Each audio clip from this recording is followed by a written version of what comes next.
Did you notice that this show doesn't have any commercials? I'm not selling you diapers or vitamins or smoothies or gasoline. That's because I don't want corporate sponsors telling us what to investigate and what to say. Instead, you're our sponsors. This is a production by our nonprofit, the Informed Consent Action Network. If you want more investigations, more hard-hitting news, if you want the truth, go to ICanDecide.org and donate now.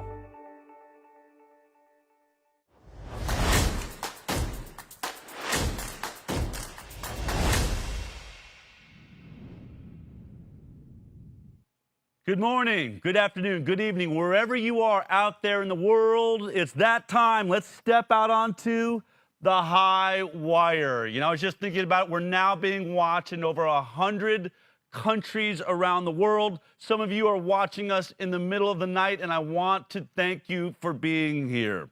I'm in a really good mood today, and I want to share that with the world. You know, for 3 months now, we have been covering every single data point of the coronavirus. We have been bringing you the facts before anyone else did. A lot of it's been very scary, a lot of it depressing, shocking.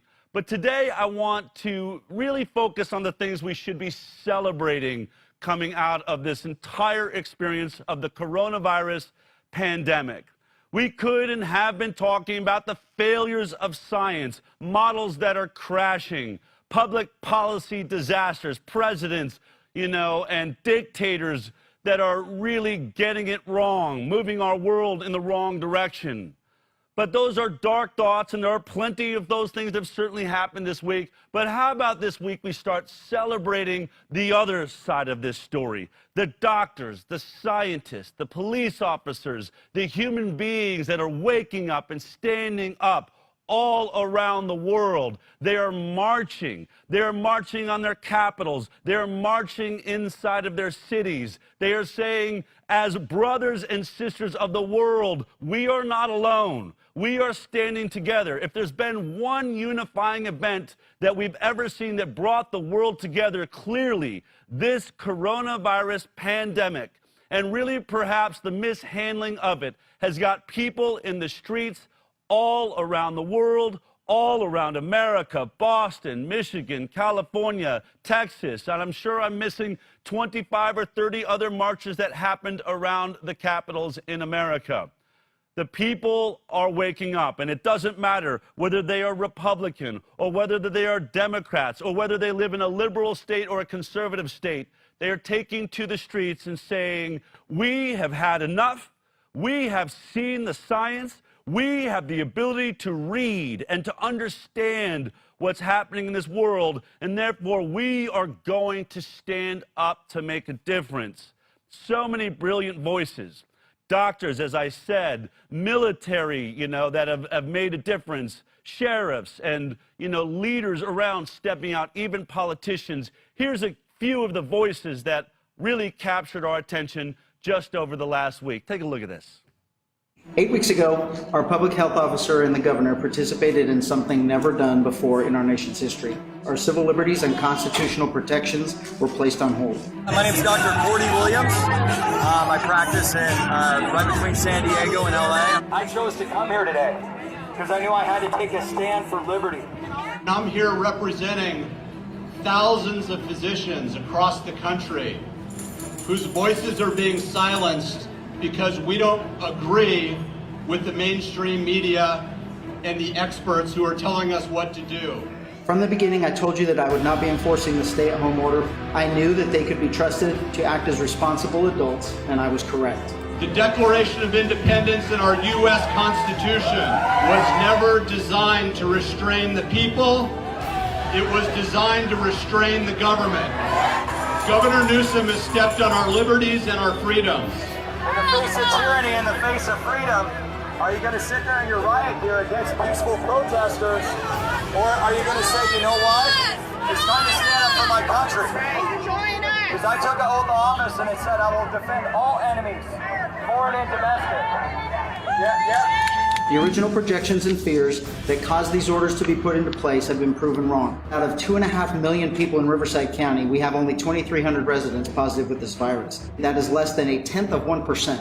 Our future success depends on the leadership of our county to make decisions based on facts and data, not projections and fear. As we see the statistics come in, we're realizing that the fatality rate of this virus is in the ballpark of a bad seasonal influenza. Without other serious medical issues, the danger of this virus is significantly lowered, if not eliminated. Not only do we not have the resources to enforce unreasonable orders, I refuse to make criminals out of business owners, single moms, and otherwise healthy individuals for exercising their constitutional rights. Never in the history of this great republic have we quarantined the healthy. Just like other respiratory viral illnesses in the past, we get over this virus by achieving herd immunity. We can never achieve herd immunity by keeping the herd quarantined. It's time that we protect the vulnerable and the most at risk, but we allow the young and the healthy to open the doors and go back to work. This government-imposed cure is going to be worse than the virus itself. Now is the time for you to decide. What side of history do you want to be on? I'm serious. Somebody's going to ask you that question. We the people will not take it any longer. The fact is, everyone doesn't have to be afraid of this virus. Truly leading is always about taking the first step to stand up when morally and ethically you don't feel like something is right. Leadership is in the force of fear, in the force of uncertainty. There cannot be a new normal. We are talking about a country formed on the fundamental freedoms of life, liberty, and the pursuit of happiness. Any new normal is a direct attack on those basic rights which set us apart and make us the greatest country in the world. Do not let your voices be silenced. Well, as they say, the cat's out of the bag. All around the world, if the attempt was to see could they dumb us down and just make us afraid and keep us locked in our basements, it is becoming clear now that we will not remain there. Not now that we know the truth. I want to thank my good friend Joshua Coleman, who shot some of that footage out in Sacramento, doing a great job making signs and helping this movement move forward in these rallies all around the country. Of course, I got to work with him on Vax, so it was great to see some of his footage there. I am lucky to have Dr. Cordy Lee Williams, who was the Marine speaking to the police officers at one of those rallies. He's at a rally right now that's going to be taking place today in Sacramento, California. Cordy, I want to thank you for joining me. Can you hear me? Yes, I can, and it's an honor to be on the show today, Del. Thank you, thank you. Now, I know your background's as a chiropractor, but I was really fascinated when I saw you on that bullhorn in that footage. First of all, where was that protest taking place that we saw you there, and who were you speaking to? Well, the protest actually took place right behind me. We had a very similar setup that your viewers might see in the background there.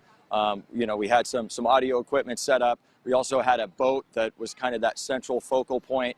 And, you know, essentially, you know, precluding me being on the megaphone, basically what was going on is we went from DEFCON 1 to DEFCON 4, and, you know, basically police officers, and I love all police officers, but, you know, it was a really quick transition from talking and everybody's comfortable and relaxed to full-on riot gear, Starship Troopers, and there were like 300 of them.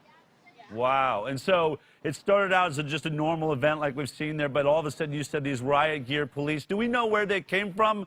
Were they prepared? Were they from the Sacramento area? Do you have any intel on that? Yes, sir, I do actually. Yeah, we found out they were actually shipped down. The governor himself mobilized probably 300 to 600 of them, but because by the end of the rally, there was literally like a Marine brigade. I mean, they were actually surrounding the entire Capitol. Now, as a Marine, you know, you seem to want to reference that part of it. You started speaking. I mean, we know a lot of officers and people that go into the police force, you know, come from a military background. You seemed inspired to make that point. What was the point you wanted to make, and what was driving that? What was moving you through that? Well, right when I picked up the megaphone, Del, I was really, it was kind of like that situation where you're overpowered, you're outmanned. You've seen 3 of your friends. I saw Stephanie, Heidi, and Denise. and Tara of the Freedom Angels get thrown to the ground, get handcuffed, contusions on their arms. I saw a pastor being manhandled. And after seeing that, I remember just saying, I mean, we went from this patriotic, like amazing feeling, and it was this beautiful day, to now I'm like, man, I'm like ashamed to be an American right now. And so the only thing I knew how to do is like, what can I do to kind of hit these guys or touch their heart a little bit? We love officers, we love police, we love firemen. You know, I'm a guy, I love the military, but to see someone get these orders that we know are draconian, that we know they're against the Constitution, something's got to be done. So I was just trying to do anything I could just to reach them and kind of get them to know that I relate to where they're at. Did you feel like you were being listened to? Do you think you got through to some of those officers? I mean, you were saying things like, you know, your job is to uphold the Constitution, not to, you know, defend a political party's opinion or some, you know, if you get a bad order, you're supposed to stand down. You're not supposed to move forward when you know what's right. Do you feel like, you know, that there were officers there that were really starting to listen to that and thinking, what am I doing here? Yeah, you could really see that. And that's actually, before I even noticed it, probably 3 to 5 people were actually coming up to me. They're like, Doc, keep going. You're doing great. They're starting to move. And then we actually saw them all, like 20, 30, how many, you know, however many were up there. They actually moved off. I don't know if you guys can see it in the background, the embankment where, you know, I guess it's like flowers or something, but it's a cement embankment that comes up off the ground. They actually moved off of that. And so you could actually see him move off. You could see guys in the background because there was another 100 standing behind him, and they started to kind of retreat and move off. So yeah, I think the message really grabbed them. That's wonderful. So, you know, we hear that in many, first of all, California, arguably one of the largest liberal states in the country, which is what I think makes this a very interesting conversation. We're hearing that huge numbers of Californians agree with the lockdown, want to stay in their homes. Is this a partisan issue? Is it mostly just, we're hearing it's just Trump supporters? We've even heard people say that it's like white supremacist groups. How would you describe the audience that was there last week that you're starting to see gather behind you today in Sacramento, California? They're just patriotic Americans, Del. And, you know, there are a couple of news outlets, newspapers. You know, I'm not going to mention them. We know who they are. But, you know, I just want to debunk that narrative. I've seen Latino Americans out here. I've seen African Americans out here, Hispanic Americans. And it's not about color. It's not about creed. It's not about blue or red. It's just about America and preserving our right to have our constitutional freedoms. So that's who's standing behind me, 100%. Well, I first of all really want to thank you for your service, not only to this country as a Marine, but today as an American citizen standing there and fighting for freedom and truth in our constitutional rights. I'm going to let you get back to it. Thank you for sharing. Keep up the good work and give my love to all of my brothers and sisters there in California. I wish I was there with you right now. Absolutely, Del. God bless you. Thank you for everything that you're doing for the mission. I appreciate it. You bet. All right. Well, we're in this together. Take care. Yes, sir. God bless you. Well, you know, I have an amazing show planned for you today. If you saw, you know, our advertisement, I have one of the greatest scientific minds, I think, alive in this world today that is going to put this entire thing together for us. Of course, I'm talking about Dr. Zach Bush is coming up very soon in the show. And I think if you want to have your mind blown today, then you're going to want to stick around for that. But first, let's just go to our resident reporter who's out there, you know, watching everything that's happening. Jeffrey Jackson joins me now just to take us through some of the events of the week. And Jeffrey, we're trying to celebrate, you know, this idea that there seems to be an awakening going, right? People are rising up, scientists are rising up, the truth is coming out. So from that perspective, you know, what do you think are the big events of the week? Yeah, you know, just there's been a couple big ones, just a couple of stories here, but we're really going to focus and take some time on them. So right off the top, Scott Gottlieb, we know him, or we used to know him as the former head of the FDA. He abruptly stepped down last summer to join Pfizer's board of directors. And that's kind of the last we saw of him for a while. And all of a sudden, he's all over the media right now. And he has been for the last couple of weeks, just giving commentary on the coronavirus. So this week, he was in the media saying that the mitigation didn't work as well as we thought. Oh, boy. So what he said was, while mitigation didn't fail, I think it's fair to say that it didn't work as well as we expected. He said basically we expected to start seeing more significant declines in new cases and deaths around the nation at this point, but we're just not seeing it. So during that interview in Face the Nation, he used these active terms like if we don't snuff this out, we'll have a slow burn. The infection could ignite. We're going to see an explosion next fall. So clearly that's where the direction he was going with this interview. Now, it's interesting because he's part of something also called, on top of the board of director at Pfizer's, he's part of something called the American Enterprise Institute. So they released their phased reopening of the like a suggestion for the phased reopening of the country. And of course, phase 3 has vaccines in there. Phase 3 has invasive, basically, surveillance and contact tracing and things like that. So it's clear what direction he's trying to influence this with his media. What's interesting about it, and I think, and this is the thing, right? All around the world, we're seeing headlines saying the lockdown did not work. We've been covering this. Most of the nations didn't lock down in time if a lockdown could work. But, when we look at this lockdown issue, I think it's fascinating to see someone that was really committed to it, is committed to what seemed to be sort of continued draconian measures, but having to admit there's some mistakes. I think we actually have video of Scott Gottlieb talking about these things. So really quick, let's take a look at that.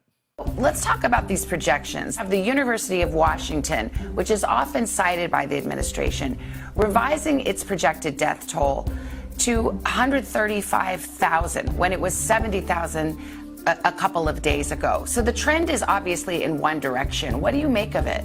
We still have a high level of infection in this country. We've reached a plateau, but we haven't seen the kind of declines that we were expecting to see at this point. And as we start to reopen the country, cases are likely to go up, not down. The mitigation steps that we took were an attempt to try to prevent the healthcare system from becoming overwhelmed, and they worked to do that. The hospitals never really became overrun, but they were a bridge. They weren't a solution. They're not going to end transmission of this virus, but we did think that we'd be at lower levels at this point. That's what I'm trying to understand here. What's the bottom line? Did social distancing really not get it done to the extent that was expected? In terms of forcing the epidemic to really peak and then start to decline, we've really been at a sustained plateau now for about 30 days, and we haven't started to see the declines that we expected to see right now. This reminds me of something that, if you remember, we had Knut Witkowski, who's the, the great mathematician and modeler with international fame, worked for the Rockefeller Foundation. I mean, he was saying to us weeks ago, this isn't going to work. It's not going to work. You're not flattening the curve. You're just widening the curve. You're delaying the inevitable. You're delaying what has to happen, which is this virus is going to sweep through. Everyone's going to get it. And all we're really doing is slowing that down, which is exactly what I felt like I was hearing when I hear Scott Gottlieb saying, we're still waiting for this decline. Instead, we're just sort of plateaued at this high level. And I know that I saw headlines last week where, Governor Cuomo now is shocked that like over 60% of the cases now coming into the hospital with COVID-19 are coming from having been locked down in their homes. All of these things we've covered, but of course what's really great now is to watch these people that were once, leading us into this, telling us this is how you're going to quash it and shut it down, saying, we're going to have to rethink this. And so it looks and it shows that there's now a divide in the science, right? There's not some clear-cut idea. There's definitely not a consensus of what's going on. And if there is anything getting close to a consensus, to me, it seems like scientists around the world saying, this isn't working, folks. What else you got? Yeah, we're seeing it in the scientists. We're also seeing it, like you said, in New York State Governor Andrew Cuomo. He said it's shocking. So he thought that most of these transmissions would be from people going out in the public, and that's why these lockdowns happen. There's this social distancing happen. But they looked at data from New York State about who's getting hospitalized. This was the most recent data from 100 New York hospitals, and they found that 66%, largely sheltered at home, were contracting this. So looking at this, you see 18% of the people came from nursing homes, less than 1% from jails, 2% from the homeless population, so on and so forth. 66% of the people were at home. Cuomo said it was shocking to us. This is a surprise. He said, we thought maybe they were taking public transportation, or so they took special precautions for the public transportation, but these people were literally at home. That makes you think when we're seeing all these politicians saying, be careful of this beautiful day outside.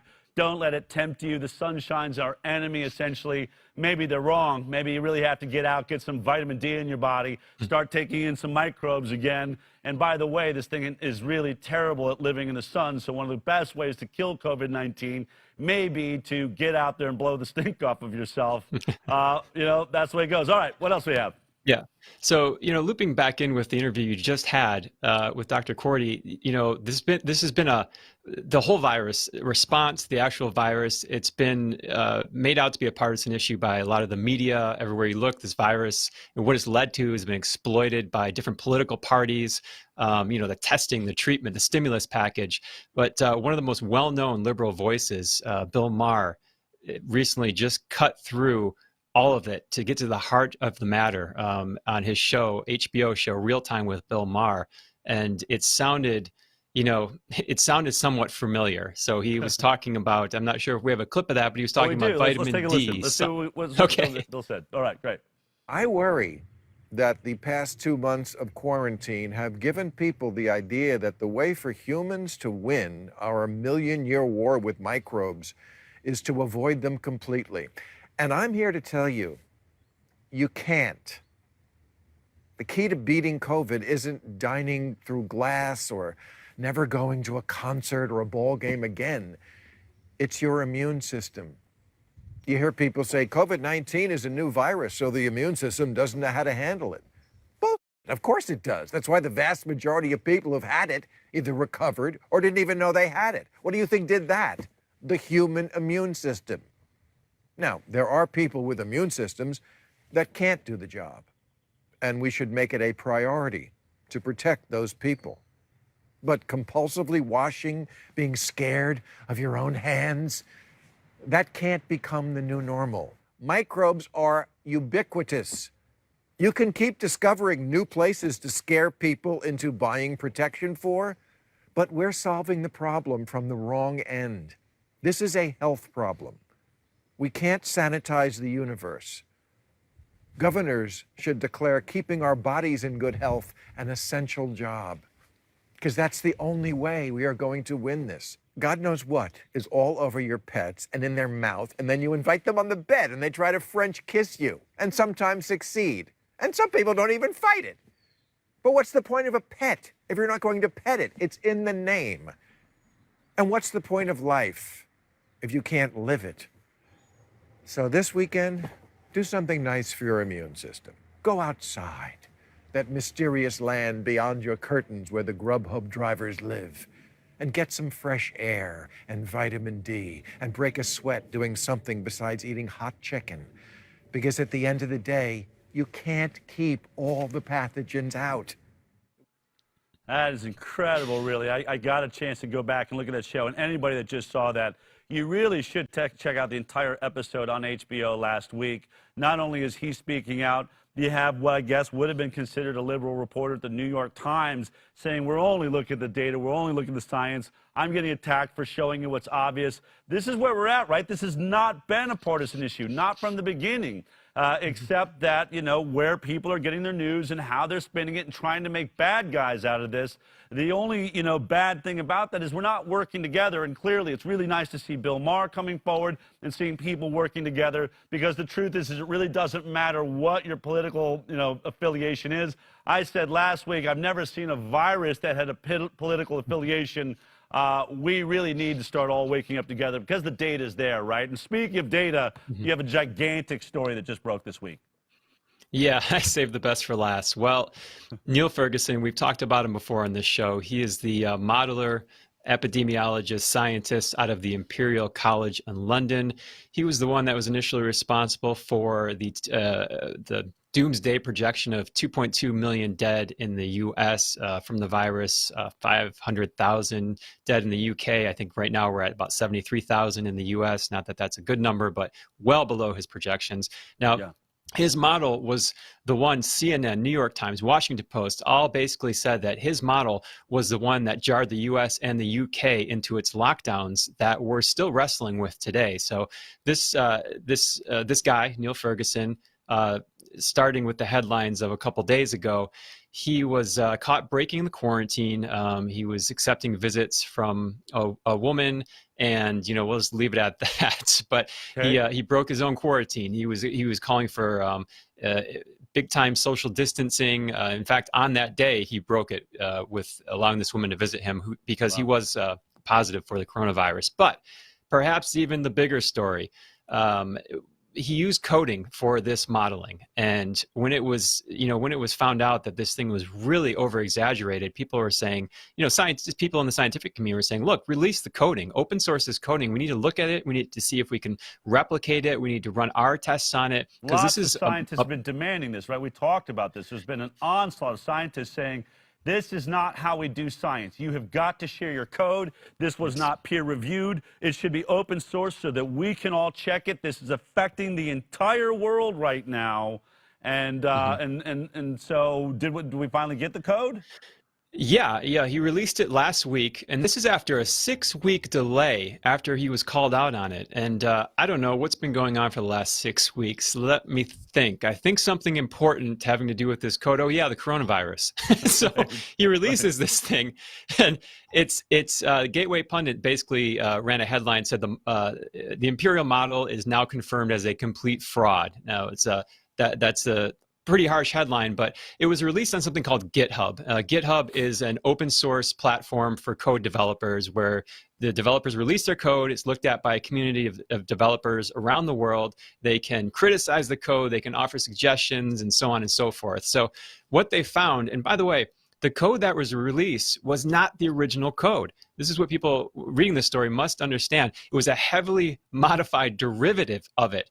And the derivative, how that was created was it needed to be upgraded for over a month by Microsoft, by a team at Microsoft and others. So that's a first data point here. So we're really saying that now, once they finally release the code, we're getting an updated and whitewashed version, not the version that sent the entire world into an economic depression, lockdown, draconian measures. So scientists still, mathematicians still are not looking at the code that actually decided the fate of the world.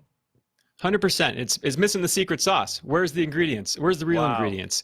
So now what was found was that it was missing the testing used to replicate its calculations. Essentially a measure of quality assurance for coding. That's what that is. That's what the coders are commenting on. The code appears at one point to be calculating R naught. R naught is a mathematical term that indicates how contagious an infectious disease is. It's used by epidemiologists.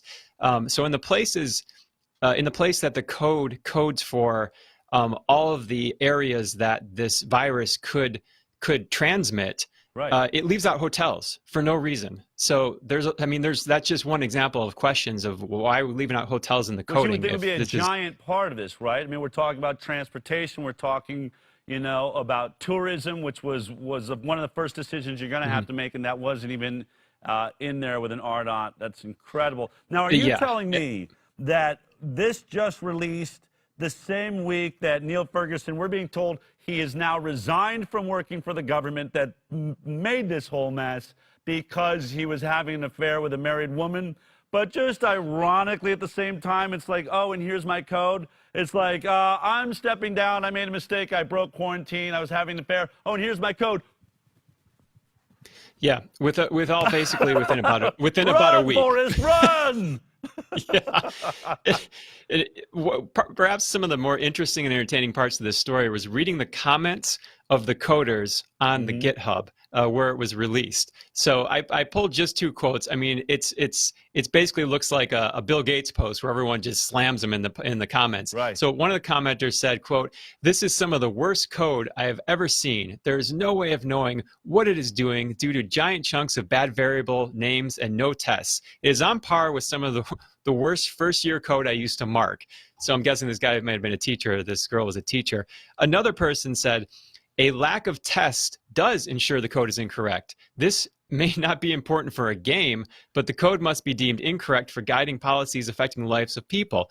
It is as far from a step from no science affecting policies as witchcraft is." Wow.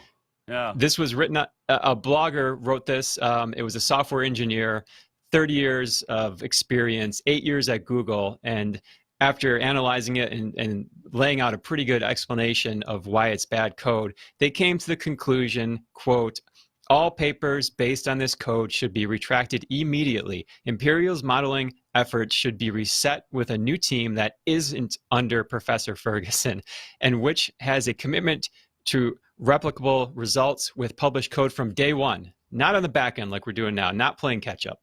Wow. I mean, it just, you day late and dollar short, right? Okay, let's throw out the code, but the damage has been done. You know, as I was thinking about this story, I thought this one man really you could say was responsible in many ways for the destruction of the world's economy.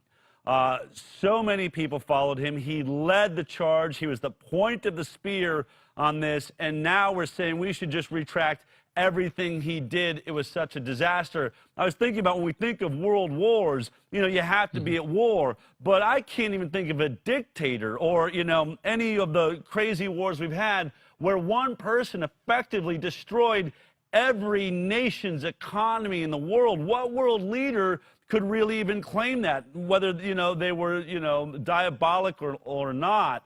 It's certainly hard to imagine that this guy just goes, well, on with his life. I'm going to keep working. I know he resigned from the government, but he's just going to stay at the Imperial College and pick up his Frappuccino every morning and, you know, dawdle off to work. I mean, what do we do with this person? It's really, and how do we ensure that this never happens again, I think is probably the biggest question. Jeffrey, thank you so much for that reporting. Those are incredible stories, incredible developments, especially after this 3-month, a very long journey we've been on to finally see what we've been predicting now for really almost 3 months ago. We started saying this imperial model looks like a disaster and none of it adds up. Great work on that, Jeffrey. Thank you so much. And of course, everyone can check out the Jackson report at thehighwire.com. Speaking of thehighwire.com, you know, we need your help. You know, we need your help. I am not being funded by pharma. I'm not getting any money from gasoline or Exxon or any of those people. You are making this happen. The reason we have been able to be correct the entire way through this coronavirus pandemic and been delivering materials that you can download. That's one of the things, if you're joining us brand new, just know the things you see on this show, all you have to do if you're watching on Facebook is type in ICAN right now in the comments, and we will deliver you a bot that'll have many of the facts and the science so you can read it yourself, or the videos.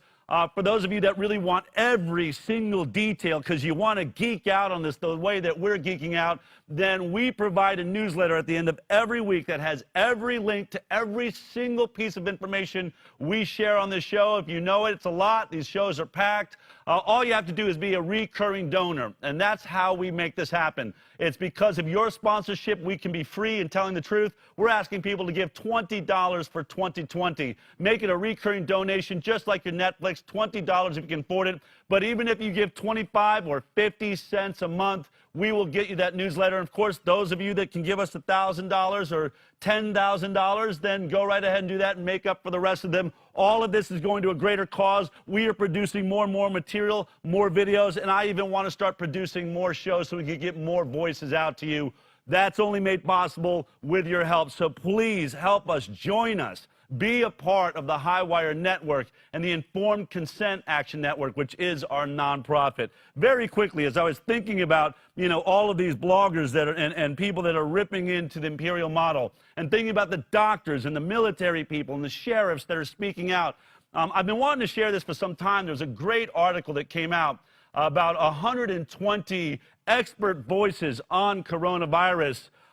This was great because it really shows what I've been saying all along. There's not only not a consensus, there's a divide across the world on whether these draconian measures even worked. Really, it's starting to look like the consensus is on the side of those that think that the draconian measures were wrong, that the models we knew were wrong, and we may be doing more damage. I'm going to take the next 2 minutes to see how many of these, 120 virologists and mathematicians I can get through. So let's just speed through these guys really quick and some of these brilliant quotes, starting out with Professor Dr. Karen Moling, internationally renowned virologist. I feel that what is going on right now is what we experience more or less every winter. The contagion is high, but in my view, this disease is not as bad as influenza. Dr. Pablo Goldschmidt, virologist. Yes, like a cold, people die of it in old people's homes. So far, you haven't counted them, but now you do. Last year, there were more than 500,000 pneumonia cases worldwide. In Africa, 1 million could be infected with meningitis, which is transmitted by spit. And the planes come and go, and nobody cares. He goes on and on. These are great quotes. Of course, you can get them if you type in "I can." Dr. John Oxford, I personally consider this COVID outbreak to be a bad winter flu epidemic. In this case, we had 8,000 deaths in the risk groups last year, i.e. over 65 people with heart disease, etc. I don't think the current COVID will exceed that number. We are suffering from a media epidemic. Dr. Shukarat Bhakti, MD, microbiologist, former professor at Johann Gutenberg University in Mainz. We are afraid that 1 million infections with the new virus will lead to 30 deaths per day over the next 100 days. But we do not realize that 20, 30, 40, or 100 patients positive for normal coronaviruses are already dying every day.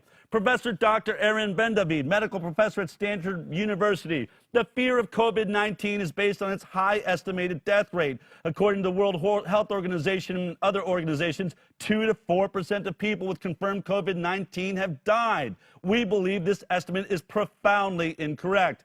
Yannis Roussel, a French scientist, the problem of SARS-CoV-2 is likely to be overestimated since 2.6 million people annually die from respiratory infections compared to fewer than 4,000 deaths of SARS-CoV-2 at the time of writing this article. Professor Yoram Lass, former health ministry chief of Israel. In every country, more people die of regular flu than coronavirus. What has stopped the swine flu pandemic, and what does virus stop in general? Anyone who believes the government is killing viruses is completely wrong. What is really happening, the virus, which no one can stop, spreads to the population. Then the population, not the most vulnerable, is exposed to the virus. And at the same time, the body produces antibodies to switch off and prevent the disease. Dr. Didier Raoult, someone we've talked a lot about, amazing studies with chloroquine in France. Actually, from all respiratory infections, it's probably the easiest to treat. So there's really no reason to get excited anymore. There's really no reason to get excited and rush to produce a vaccine. Dr. John Ioannidis is a member of the National Academy of Medicine, professor of medicine, of health research and policy, of biomedical data science at Stanford University. He goes on to say, if we had not known about a virus out there and had not checked individuals' PCR tests, the number of total deaths due to influenza-like illness would not seem unusual this year. At most, we might have casually noted that the flu season seems to be a bit worse than average. And then, of course, our favorite Dr. Anthony S. Fauci steps up to the table with, this suggests that the overall clinical outcomes of COVID-19 are more similar to those of severe seasonal flu, with a death rate of about 0.1%, or pandemic flu, similar to those of 1957 and 1968. More like those than an illness like SARS or MERS, in which the deaths were 9 to 10% and 36% respectively. I didn't even get through the list I wanted to. You could go on and on and on and on and on. Folks, what I'm trying to prove to you and show you is, if you were watching this show and you were saying, I knew it, just know you are not alone. You are not only alone amongst people that don't understand science, you are being joined by the greatest scientists the world has to offer. Why are we still here? Why are we still locked down when most of the scientific professionals and intelligent people of the world that are not being funded by a future vaccine program are telling you the truth? There was one video, though, that came out, and I know I have a lot of new viewers, maybe because some of you know that I just got cued today. I had a tweet that was out there, and so maybe you're joining for the first time. Q, whoever that is, or whoever they are, just shared a tweet I put out yesterday.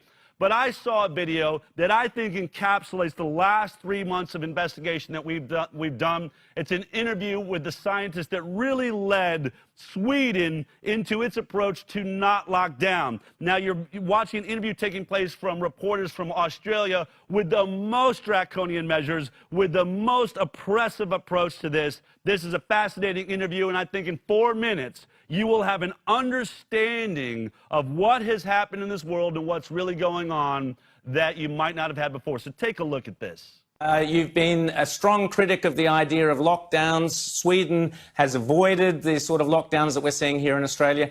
Tell us your thoughts. Are lockdowns the correct way to go? You introduced me by saying that I would say that you got it all wrong. I don't think you got it all wrong, but you painted yourself into a corner, and I'm watching with interest how you and 100 other countries will climb out of the lockdown. Because I don't think any government that I know gave a minute's thought about how they would get out of the different lockdowns that are installed. Take a school closure, for example. If you close the schools, when are you going to open them? What's the criteria? I don't think anyone thought about that when the closure was decided on. Now, Johan, you said that you think the results are going to be similar across most countries, regardless of the approach they've taken. Can you take us through that? Seeing is a tsunami of a rather mild infection spreading around the globe. And I think there's very little chance to stop it by any measure we take. Most people will become infected by this, and most people won't even notice. We have data now from Sweden that shows that between 98 and 99% of the cases have had a very mild infection or didn't even realize they were infected. Wow. So we have this spread of this mild disease around the globe, and most of it is happening where we don't see it. It's among people that don't get very sick, spread it to someone else that doesn't get very sick. And what we're looking at is a thin layer at the top of people who do develop disease, an even thinner layer of people that go into intensive care, and an even thinner layer of people who die. But the real outbreak is happening where we don't see it. Now, here in Australia, we've done an incredibly good job suppressing it. I'm wondering, do you think we have done too good a job? Is it possible to do too good a job suppressing it in the early stages, such that then you don't ever wind up being able to take the foot off the brake, as it were, on your restrictions? But you may succeed, and New Zealand may also succeed. But I've been asking myself, when New Zealand or Australia has stamped out every case in the country, what do you do for the next 30 years? Will you close your borders completely, quarantine for everyone who's going to Australia or New Zealand? Because the disease will be out there. I don't know how you're going to handle that, but that's your problem. But you think that at the end of the day, they're all pretty much going to end up with the same fatalities, the same results, the same deaths, regardless of what measures they took. Explain that. Basically, I think that's the same. Because like I said, the real epidemic is invisible, and it's going on all the time around us. The other thing with the lockdown is when you open it, you will have more cases. So the countries who pride themselves in having few deaths now will get these deaths when they start lifting the lockdown. Now, you mentioned that the overwhelming majority of people who get this disease have no symptoms or very minimal symptoms. Do we even know the real fatality rate of coronavirus? And what is it? Well, it's around 0.1%. We were told it was 3% initially, 2%. Are you saying now if it's 0.1, that's pretty much the same fatality rate as the regular flu, isn't it? I think it's a bit higher, actually. I had said before in Sweden that this is like a severe influenza. I don't think that's completely true. It will be a bit more severe than influenza, but not maybe double, but not tenfold. Sorry, yes? Sorry, Professor, you've said the best policy, the correct policy would simply be to protect the old and the frail. Is that correct? Yes, and that's the Swedish model has sort of two pillars. One is only use measures that are evidence-based, and there are two that are evidence-based. And one is washing hands is good. We've known that for 150 years, since Semmelweis in Austria a long time ago. The other is social distancing. If you don't get too close to other people, they won't infect you. And the third may be trust people. People are not stupid. If you tell them what's good for them, they will do what you say. You don't need this soldiers in the street and police, and it's unnecessary. I think that about sums it up. If you've been watching what we've been discovering through our crunching of the data over the last 3 months, That's exactly what we're seeing. It's what Gottlieb is seeing, right? You're not going to stop it. You may slow it down. It's waiting for you. For those countries that are jumping up and down, look at our numbers. They're lower than everyone else. He's saying, I don't know what you're going to do. I mean, go ahead, celebrate it, but I don't know what you're celebrating. What are you going to do for the next 30 years? Stay locked down? I know some of you are saying, well, we're waiting for the vaccine unicorn to be found, like Bigfoot. It's out there. We know we're going to find it. Okay, fine, you can wait for that, but where is your economy 18 months from now, 2 years, 5 years, or 10 years? I mean, this vaccine may never be found, but either way, it will not be here in time. Many scientists also telling us that coronaviruses usually have, about a 2-year life cycle, which we're going to go through anyway. So the writing is on the wall. But what I want to point out is, if we had come to this understanding, we had this understanding from the beginning, we wouldn't have sent our hospitals into like a total toxic shock where we cut our hospital staff in half, brought in ventilators, which we're now discovering were killing people, having everybody so panicked, hospital nurses coming from other hospitals. I mean, we are seeing one of the biggest events now on YouTube and in social media are these videos of doctors reporting from inside saying, we are doing something wrong here. We brought you the story of Dr. Kyle Seidel. Here's a video that came out last week that really, really was powerful. We've been getting reports like this at the High Wire. So many different nurses and doctors, though, afraid to speak out, and I understand that, didn't want to come on camera. But this video is out there, and so I want to share it with you very quick. There's a headline that was even picked up in the New York Post. This is a nurse that was brought into the New York hospital, stricken coronavirus nurse, gross negligence, has patients dying at New York City Hospital. Nicole Sirotek, who I believe will go down in history as a hero for putting out these videos. For every doctor, we really need to support these people. These are the Paul Reveres of our time that we will look back and say, thank God they warned us something was wrong, that some changes need to be made. This is a powerful video. If there's children in the room, you may really want to think about having them go in the other room because some of the things she's about to describe are quite graphic. But this is important for us to know. Here you go. Oh, great goodness. It is 8:42 New York time. And I got to my regular unit and they took my patient away, my black guy. And now I'm getting switched units. This is exactly what happened before at the other hospital. As soon as I told somebody, and like management, and tried to advocate for my patient, they take the patient away from me and then they move me. As I was trying to advocate for my patient and talk to management here and get the care that he needs because he's being medically mismanaged. And I just had a complete breakdown because I, wasted my time advocating for a patient who's just going to die anyway. So, I legitimately don't even know what to do anymore. Even the advocacy groups don't give a shit about these people. Literally, Black lives don't matter here. And I mean, that's pretty sad that somebody who is white and lives hundreds of miles away from the city gives more of a shit about these people than the actual people in this city. I mean, every single patient I've taken care of, guys, is a COVID patient. I've never had a non-COVID patient, okay? I know not everybody's gonna live. I'm not that green or ignorant or, bright-eyed and bushy-tailed. But these people aren't dying from COVID. Let me give you several examples here. An anesthesiologist intubated the patients, I think it was right, bronchi and of a patient, and they couldn't get the sats up, and for about 5 hours we were waiting on a chest x-ray to confirm that the placement was wrong. And in the meantime, while we're waiting for that, and we've told the anesthesiologist that it was placed wrong because literally only one side of the chest is inflating, he dies. Okay.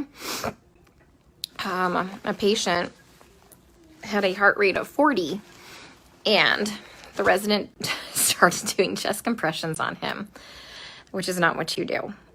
You just externally pace them, or you give him some atropine. And then, I run in there to stop him from doing chest compressions on somebody with a pulse.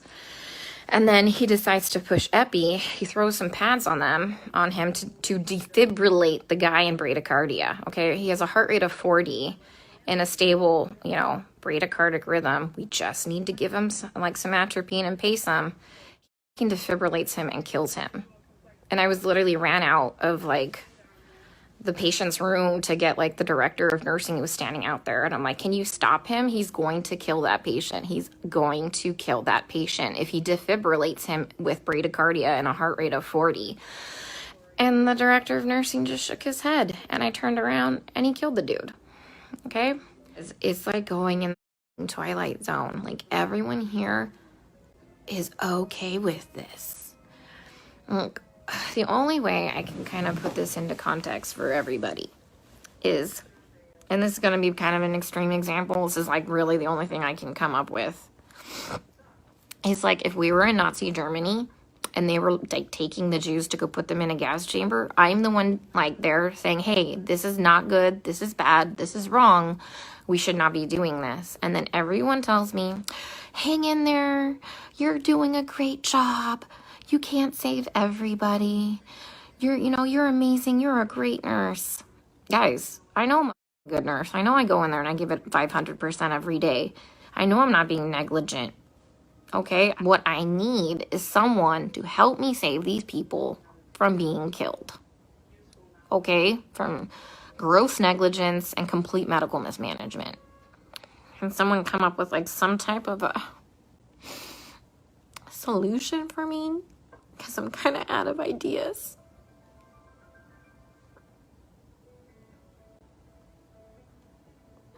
How many times have I told you they've assigned me a dead person?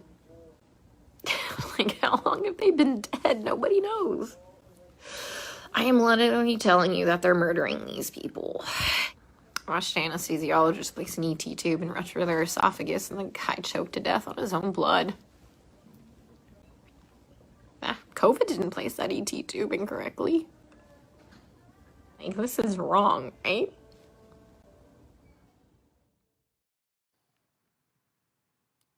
I want to thank that nurse, Nicole, for speaking out. You are a true hero for bringing the truth to us. So many doctors and nurses, I have to say, are reporting many of the similar things from all over this country. I don't know what's happening. We've talked about a lot of it. The fact that there's just protocols that are so locked in. And look, some of this is our own fault, right? This is the results of a litigious society that sues so often that hospitals just say you can't break from the protocol. Doctors aren't allowed to go outside of what they know. They're using ventilators, even though they were watching ventilators kill 9 out of 10 people, as being reported out of New York. So many things that, I believe we're going to learn from this. I believe that there's something beautiful actually going on here. This has all come to a head. It's showing how we're just not using our minds correctly, and we're certainly not using our hearts. We're not connecting our mind and our heart. What she's saying to us, I don't know what's going on here. It's like being in the Twilight Zone. How is it nobody cares? Oh, you're doing a great job. It's okay. It's okay. And she's saying, no, it's not okay. We are killing people. I believe this is true, and I'm sure that sentiment is understood and held by many doctors like this and nurses who want to be doing what's right. And, when I think about that, she says, I need solutions here. We all need solutions. We all need a better world. This has been poorly handled from the beginning. None of this is adding up. None of it makes sense, which is why my next guest is so important. I have had the opportunity to interview Zach Bush. I've also seen him speak many times as we've shared stages before. Zach is a renowned multidisciplinary physician of internal medicine, endocrinology, hospice care. His education has highlighted the need for a radical departure from chemical farming and pharmacy, and his ongoing efforts are providing a path for consumers, farmers, and mega industries to work together for a healthy future for people and planet. I wanted to get to Hawaii to interview him or get him here, but we had issues. We didn't want to, either one of us would have been quarantined for 14 days, so I got a chance to Skype with him just a day ago, and I want to tell you that there's a lot of information that's about to come your way. Maybe you want to push pause and come back to this, but if you care about your health, the health of your children, the health of your grandparents, and future generations, if you care about this earth, If you want to know what's going on, then I hope you will take the time to listen to every moment of this interview, because I believe this is a discussion that leads us into our future, that brings light where there has been darkness. And as that powerful emotional statement by the nurse we just saw said, solutions. There are solutions ahead. I believe a great world is ahead. I hope you enjoyed this incredible interview with Zach Bush. Hey, Zach, I want to thank you for joining me and taking some time out of your day. I know we wanted to try and get together and do this in person. I found out I'm going to have to be quarantined in Hawaii if I go out there for like 14 days. And you would hate that. Do that. Yeah, well, that would be, like to be stuck in Hawaii would be just awful. But it'd be hard to do the show and, keep doing the work that we're doing. And of course, we looked into it, and because you can't come straight to Texas, which would have been fine if you go through California or Washington, you were going to get quarantined, for 14 days. So we just decided to do this way. But I want to thank you for taking the time. And, one of our most watched interviews I've ever done on the High Wire was when we really got into discussing the gut biome and our interaction with bacteria and viruses in the world. So I really wanted to reach out to you. But for people that are unaware of your work, I've been around, and you're this person that seems to have understanding of oceans, of coal mines, of hospice care. Can you just give me a sense of how those different stories are all encapsulated in your background? How would you describe your expertise? I just stumbled upon an awesome term in permaculture writings that is something like the perfect meandering of nature. And I think that's the best description of my career, the perfect meandering. My career has meandered a lot. I started when I first explored the university system. I decided I was going to be an engineer. Then, in only the drama that an 18-year-old can create, I had a heartbreak over a relationship I had, the first girlfriend I ever had, and I decided I was so heartbroken that I needed to take a year off of college. And so shortly after deciding that, an aunt called up and she invited me to come to the Philippines and work in a midwifery clinic. And I had never done anything medical in my life. And the closest thing I had done was like build roofs on orphanages in Mexico and stuff like that. But so I had seen medical facilities before, but that was about it. And so I showed up in the Philippines, and within 2 weeks, the woman who was in charge of the 14-day-old checkups was swept away on a family emergency back in Canada, and I was put in charge as a 19-year-old kid for 14-day neonatal checkups in the squats of the Philippines. And that's when I found the miracle of life, and got really addicted to this journey into the human biology. And after 6 months of seeing children born into this world, I decided there was no way I could go back to robotics and engineering as I had wanted to, and thought I'd be a surgical PA or something like that. And then as I was going down that course, somebody said, you know what, Zach, this is another year for you to be an MD, and then you got all this flexibility and all this. Well, the person who told me it was going to be an extra year had no idea what they were talking about. And 17 years later, I finally finished my medical education as I went through a few different subspecialties. So after medicine at the University of Colorado, which was an extraordinary journey, I loved medical school. I loved school for the very first time. The first experience was gross anatomy, and it just exploded my mind. I suddenly knew, I felt like I couldn't forget anything. I felt like everything made sense suddenly, because I could see down to the fiber tissue and an exquisite, when you dissect a human body for 4 months, you can imagine that you've learned every vein, you've learned every artery, you've learned lymphatic systems, you've learned every nerve in that body. And then the last thing you unwrap, interestingly, is the hands. And you unwrap the hands, and it is the most overwhelming emotional experience that you're not expecting, because you just skinned a face, and you thought that was the most intense thing you've ever done. But for some reason, a human hand has so much humanity written in it, and it is an overwhelming thing. And so my medical career, I believe, can be mapped back to the human hand of the 82-year-old woman that I dissected. And her hand was like an archaeological dig on human wisdom, the folds of that hand and everything else. And it inspired me to ask deep questions and stay very curious about what it means to be human, what it means to be wrapped in these realms of tissue. And so I went into internal medicine. And internal medicine, I thought, was going to, give me the whole matrix of understanding of the human being. It's the study that is the founding of all of our specialties: cardiology, renal, all these different specialties. And at the end of that journey of internal medicine, I became a chief resident, which was a faculty position at the University of Virginia, and taught for a year. And in teaching internal medicine, I realized I was just scratching the surface of understanding how biology actually happens. I had learned a lot about disease, but I didn't understand why life was happening. And so then I heard about the endocrine system, early on, and that kept in the back of my mind as maybe the secret, maybe the language of the human body is these hormones that coordinate 70 trillion cells to ignite life. And so I did that, and at the end of that journey, it was in cancer research and developing chemotherapy, and then came to the realization that there had never been a case of cancer in history caused by a lack of chemotherapy. And so I realized I was going down a dead-end path that was never going to take me to a root cause solution. And so then I went into hospice and palliative care, thinking that maybe there I would do no harm, and I would meet my Hippocratic oath, and I would learn something of life and death. And it was a beautiful bookend to my experience of birthing babies in the Philippines. And there's definitely a second birth that happens. And that journey took me out of the hospital system, because I started to realize I wanted to know more about life. And to know life, I figured out I needed to know nutrition.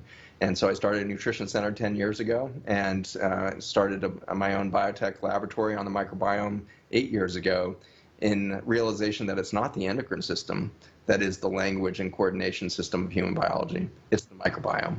It is the bacteria and fungi that we live within that is the communication network of life. And that's been my exciting journey over the last 8 years, is to dive into life itself there in the microbiome. I really wanted to reach out to you because we cross each other's paths here and there when we're speaking, but you just don't seem to be someone that is tooting anybody else's horn.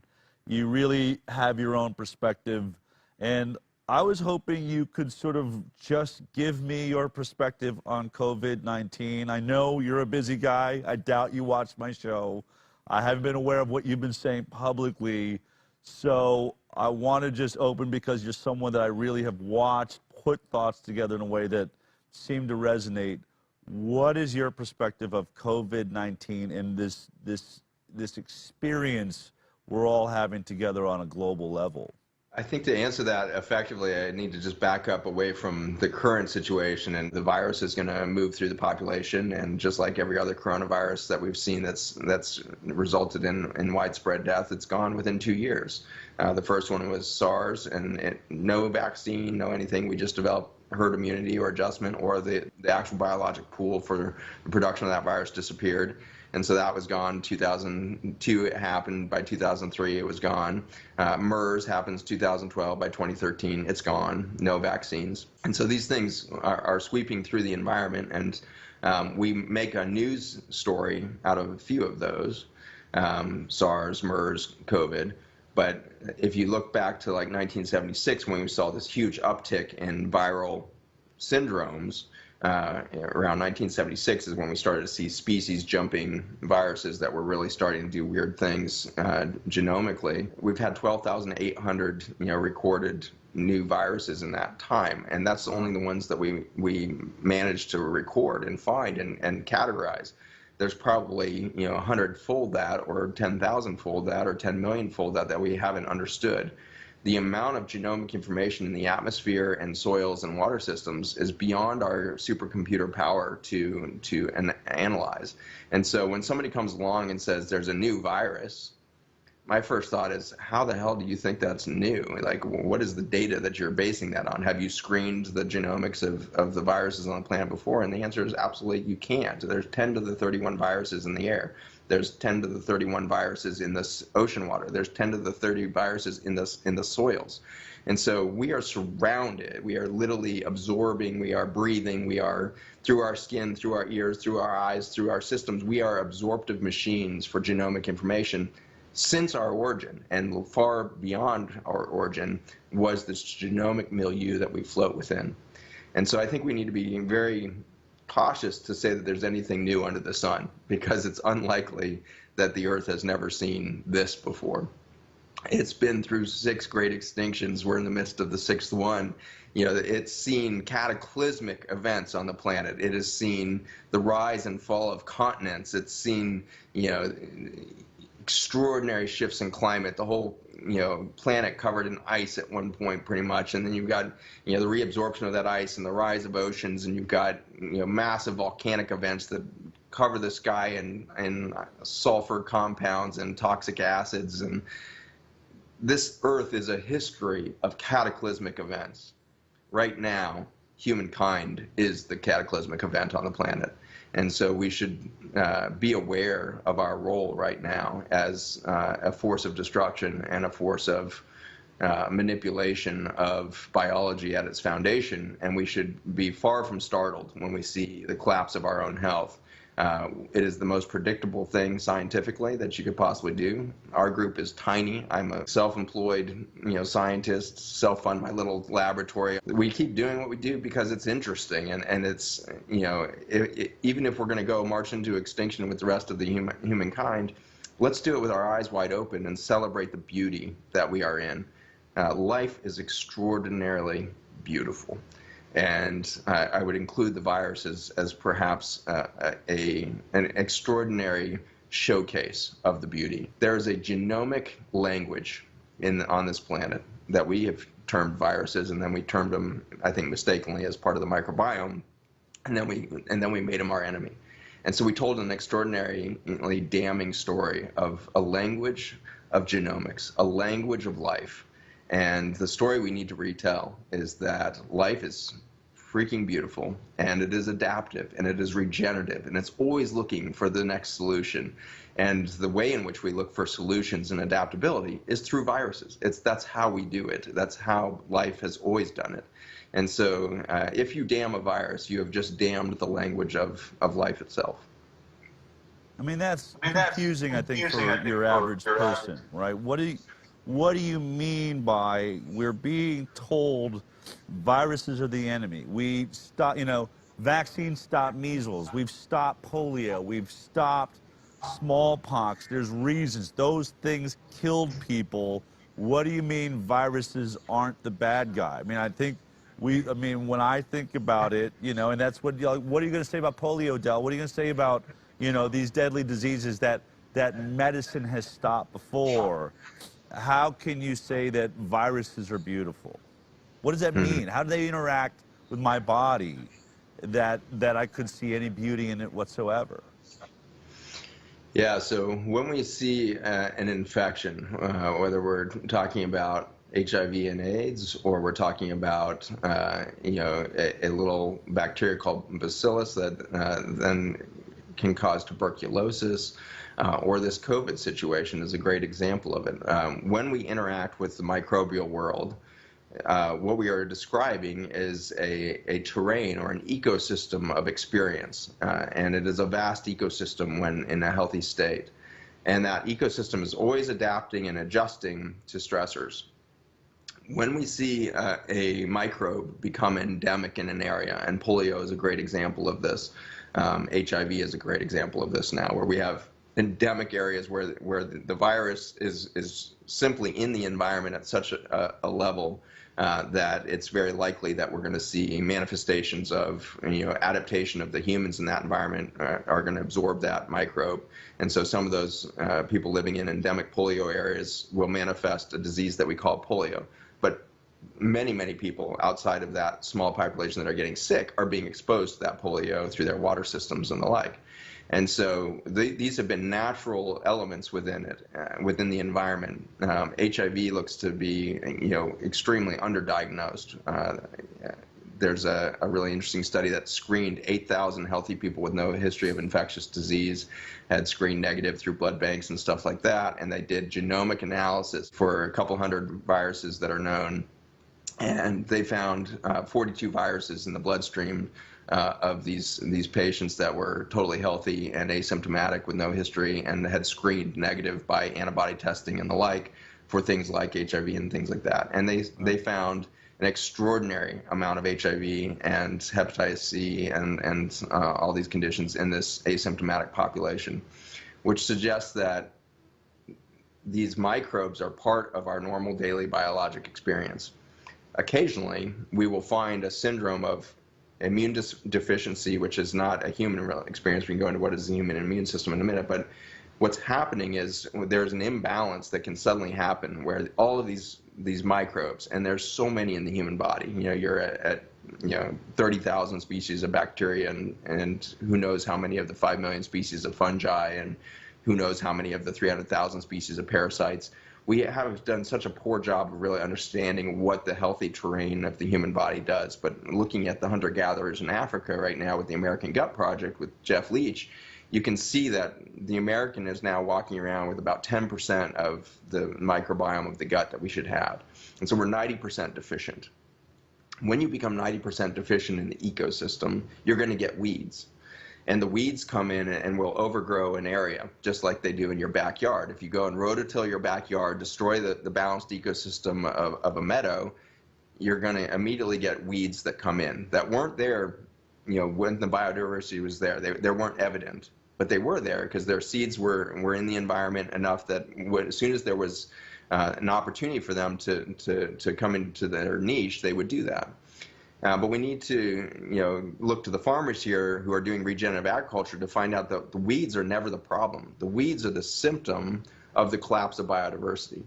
And I would say that same thing for polio, for HIV, for any of these infections is when the biodiversity is there, we can reach a homeostatic state where the hundreds of thousands of species of grasses and plant life in a jungle maintain an eco-balance, and there's no opportunity for disequilibrium or unbalance or dis-ease in that environment. If you go through and dump a bunch of Agent Orange into that environment, or its close cousin Roundup or glyphosate, and you destroy that jungle, then you're going to see a very unbalanced system and the weeds come up. But the weeds are not the problem. In fact, they are part of the solution, amazingly. And so the weeds, we now find out in regenerative agriculture, is part of nature's way of regenerating the ecosystem. And so the weeds have these important early niches in reforming the networks of mycelium and intelligence within the soil that can then rebuild the microecosystems for the bacteria and fungi, and then ultimately the seedlings and the biodiversity come back up out of the seed bank that's deep in the soils and express itself again. And so when we stop disturbing soil and let it return to its native state, where we stop plowing, we stop spraying, and we let nature do its thing, we can see native grasslands that we thought extinct for 200 years come back in. No seeding necessary.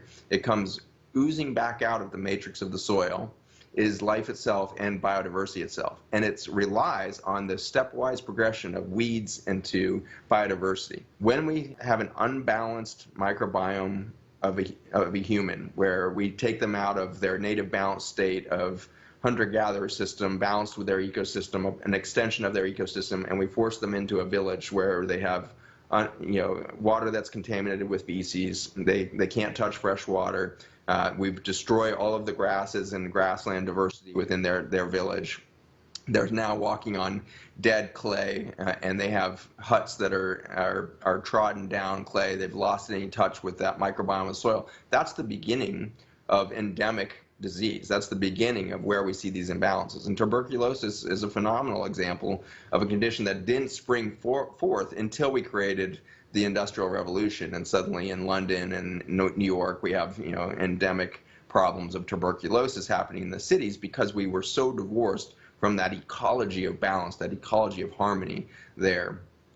And then you zip forward back to that regenerative farm, and you say, well, okay, so tuberculosis or COVID or any microbe you point out, Lyme being a great example right now, isn't Lyme just the weed. It's just the organism that found its niche in a damaged ecosystem and is on the way back towards. It's doing its role in getting us back to biodiversity.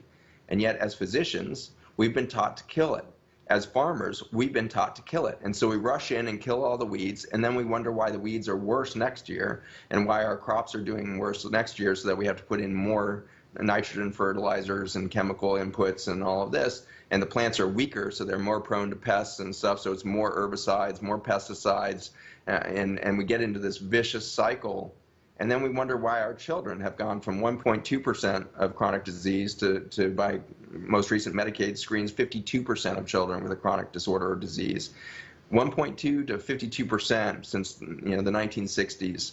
And so what in the last 50 years has it created this epidemic of biologic, denuding or biological loss in our children and in our farmland? And the answer is a war against the microbiome. And so when we see the emergence of something like COVID or something like HIV, we can be confident that the HIV wasn't the problem. It was our lack of intelligence at the soil level of our bodies or in our gardens or in our farm fields. And we have been destroying that microbial diversity that would lead to a balanced ecosystem. And so we call them pathogens. We call them, these dangerous germs. But in fact, they've been here since the beginning of time in some shape or form. And this whole concept of militarizing things, all that, humans can't even touch the speed of biodiversity, the biodiversification of the virus. They are so fast in replication, and they are so fast to shift their genomics. We can't keep up with that. There's no laboratory in the world that can do it as fast as nature does it. Nature is an adaptive, beautiful machine. Well, I mean, that would lead me to my next question, right? There's a real, I mean, it's really coming up now in the media. There's questions on, was this created in a lab in Wuhan or in a lab in North Carolina and moved to Wuhan? Is it an escape? Is it a bioweapon? Is this a man-made? I've heard scientists say that they are, they're replicating and evolving these viruses for, scientific research. There's questions on whether it should be being done. Gain of function is this thing we're hearing a lot about now, creating these gain of function viruses. I heard a scientist yesterday in a piece say they're using these gain of function and they're evolving these pathogens, at 8 million times the speed that nature would do it. And it seems like you just told me the exact opposite. What's your perspective? Is this man-made potentially? And is that why it's maybe more deadly or not? Where are you at with that conversation? Well, all the public health statistics, from the CDC's website on respiratory death is probably the best place to go. Like, do we really have a pandemic going on right now? And what we can say with great confidence from the CDC's own data there is that this has been a very mild respiratory death season. It's one of the more mild ones in the last 7 years. And so where we ran into severe problems by respiratory death was 2017, and that was from influenza. It was a bad influenza strain that went through the world. We had 7% mortality. The CDC announced a 7% mortality in January of 2017 and said this is going to be a catastrophic flu season. And it was. Like, you can see respiratory death just shoot up that year, well above baseline seasonal changes that we see.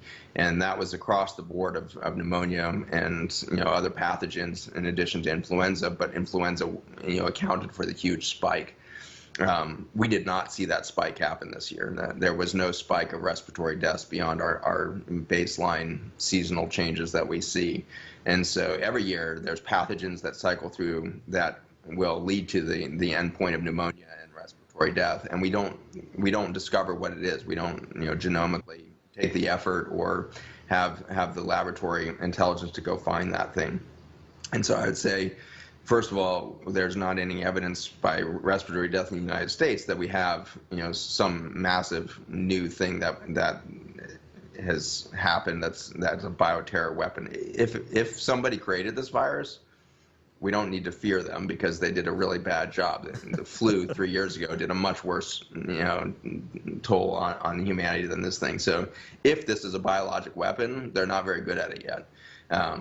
Did it kill some people? Maybe. People certainly died with COVID in their bloodstream. But like I said, if you look at the genomics of the bloodstream of 8,000 healthy people, you'll find 42 common viruses, including HIV, to be relatively common in that population. So when we go and test the bloodstream and say there's PCR evidence of DNA of COVID in your bloodstream, all we've said is that this is part of the garden. COVID is now part of your terrain. Is that COVID responsible for the downstream syndrome? it's impossible by our own assessment, because when Harvard analyzes death from COVID, what they find out is it's actually air pollution that predicts better than any other thing in the environment. And better than the presence of the virus, your prediction of death is how many micrograms of air pollution, smaller than 2.5 nanometers, is in your air that you're breathing. That's what you're going to die from. And so, and it's so powerful that it's every 1 micron. It turns out that a year ago, I was at Sun Valley Wellness Festival, and I showed everybody where the next pandemic was going to happen, right out of central China. And I showed the spraying map of Roundup in China and said, it's going to come right here because that's where we're putting the most pressure on biology. And so when a scientist yesterday says these labs are doing this 8 million times faster than nature, that nature can do this at any speed it needs to do. Nature is way more adaptive than our laboratories are capable of. But I would say that nature has had very little reason to do really rapid genomic shift over the last few thousand years, until we've scaled industrial agriculture to the level we have. And with now 4.5 billion pounds of antibiotic being poured into our soils every year, we're putting extraordinary pressure on the microbiome. And so I believe the microbiome is accelerating its genomic generation of genetic material that we call viruses now, because it needs to adapt faster than any time in the last 55 million years. There's a force of nature happening that we call extinction that is forcing massive adaptive information stream to come out of biology itself. And we need to realize that we're producing that too. Our stress produces huge genomic information out of us. Do we call that viruses? No, we call that exosomes, and there's different ways we kind of categorize those things, but really it's just lexicon. Biology that's under stress expresses new genomic information, and we do that by the second. Every second I am expressing different microRNA, and my microRNA exudes out of my body. My microRNA is carried in these tiny little exosomes, and it's not a full protein coding gene. It's tiny little messengers to the whole genome around me, to the microbes around me, to the family members around me, to the pets, to the people I walk by, to the plants that grow around me. I'm expressing genomic information out there as to what my stress level is. And so every organism on the planet is generating this. Now imagine 7 billion humans expressing genomic information. Now imagine 1.4 quadrillion bacteria on your body expressing genomic information. At least 50%, or 30 to 50%, depending on which system you're in, of the viruses that are coming into the environment are being made by bacteria. We call them bacteriophage. And so bacteria are making this genetic information. The human cells are making this genetic information. If we're not making genetic information that's an exosome of a virus type thing, then we're making these microRNA signaling devices. We are literally exuding this. Now, how can a lab say they can do it 8 million times faster than that host of complexity? They simply, I would just argue that all day long. That's physically impossible for a lab to do this faster. Can they do it in one strand of DNA faster? Sure. But they have to bet that what they're doing there is going to then interact with the environment in some intelligent fashion. Let's think about a pile of pig stool. This is my favorite kind of mental exercise. One of our highest uses of antibiotics right now is in pigs in the protein production meat industry. And the stool of pigs is now considered a hazardous waste. You can't, it's illegal to transport it across state lines. So in North Carolina, where we have the largest swine facilities in the country, with Smithfield and the like down there, they have literal lakes of pig stool. They build levees to contain these hundreds of millions of gallons of pig stool that they can't transport. They can't put it in the ground either because it's a hazardous waste. So all they're allowed to do is contain it in these massive swamp pools of pig stool. In that pig stool, you've got somewhere around 10 to the 15 viruses per spoonful, and so 10 to the 15 is there's a lot of zeros after the one there. So you have this massive viral transcription factory of hundreds of millions of gallons of stool full of bacteria, bacteriophage, and all of this virus-generating machinery. In a lake full of stool like that, you've got a factory, a viral factory, a genomic shifting factory of quadrillions and quadrillions and quadrillions of cells that are generating new viruses, checking, misspelling them, creating genomic shift. Then a new protein gets adapted, and now you have a new virus. or a new viral genetic makeup, and then you shift that again through misspelling. And so the speed at which the pig stool is doing this is ultimately at this staggering figure and this staggering rate of capacity. And so I would very much, love to sit with any government official or laboratory expert and really challenge them to bet on, is your laboratory really better than a pile of pig shit? And I just think we're going to find over and over again that it's better. You can't compete with nature in its adaptability. We think we're doing all this genetic modification, and so we think we're really clever because we genetically modified one gene into corn or soybean or this or that. Are you kidding me? 50% of the human genome is virus. We were made by viruses. 10% of our genome, at least, is from retroviruses like HIV. We were built by the machinery of the virome. And so don't tell me you figured out one gene and now you're at the co-creative capacity of Mother Nature. We're scratching the surface of what genomic modification really looks like. And nature does it at a speed and without a capitalistic determination behind it. And so when you add a money-making schema to genetic modification, now you've changed nature again. Nature does this without an ethos. Nature's whole goal is biodiversity and sustaining life. The planet is proof again and again that it wants biodiversity and it wants to do life for as long as time exists. We have put ourselves against that nature that has proclaimed itself the champion of biodiversity and life on Earth, and we are destroying that. So take me now with all of that. We've covered how we're here. Viruses make us up. We've got, Great Lakes of pig feces. Take me to COVID-19 then. You said a little while back that you predicted over a year ago somewhere in central China, I guess you're meaning, Hubei province, somewhere in that area, that would be a virus. Now, or that's something, that the next pandemic would come from there. So many people are saying it's just too ironic that we have a level 4 lab there. In your mind, what would be your best theory for what happened in the middle of China? Is that where this comes from? And what is it about COVID-19 compared to other viruses that we've looked at before? So, the science on COVID is rapidly emerging, but, to say that we know anything about it is erroneous, which is why I am so frustrated with the government and with the regulatory groups in medicine like the CDC and the NIH and Johns Hopkins University now getting in on this. Now, we have universities that are declaring knowledge of how many people have died from COVID. That is scientifically impossible that they can say this many people died of COVID. We have a lot of people that are dying of bizarre respiratory conditions all the time. There seems to be a syndrome that is familiar with COVID, and that syndrome harkens back to another coronavirus of 2001, 2002 with SARS. And the description of SARS is so incredible in the literature. When you read the initial scientific studies coming out of 2002, 2003 around SARS, it literally says the patients turn blue and then have to wait until their lungs eventually fill with fluid and then they die.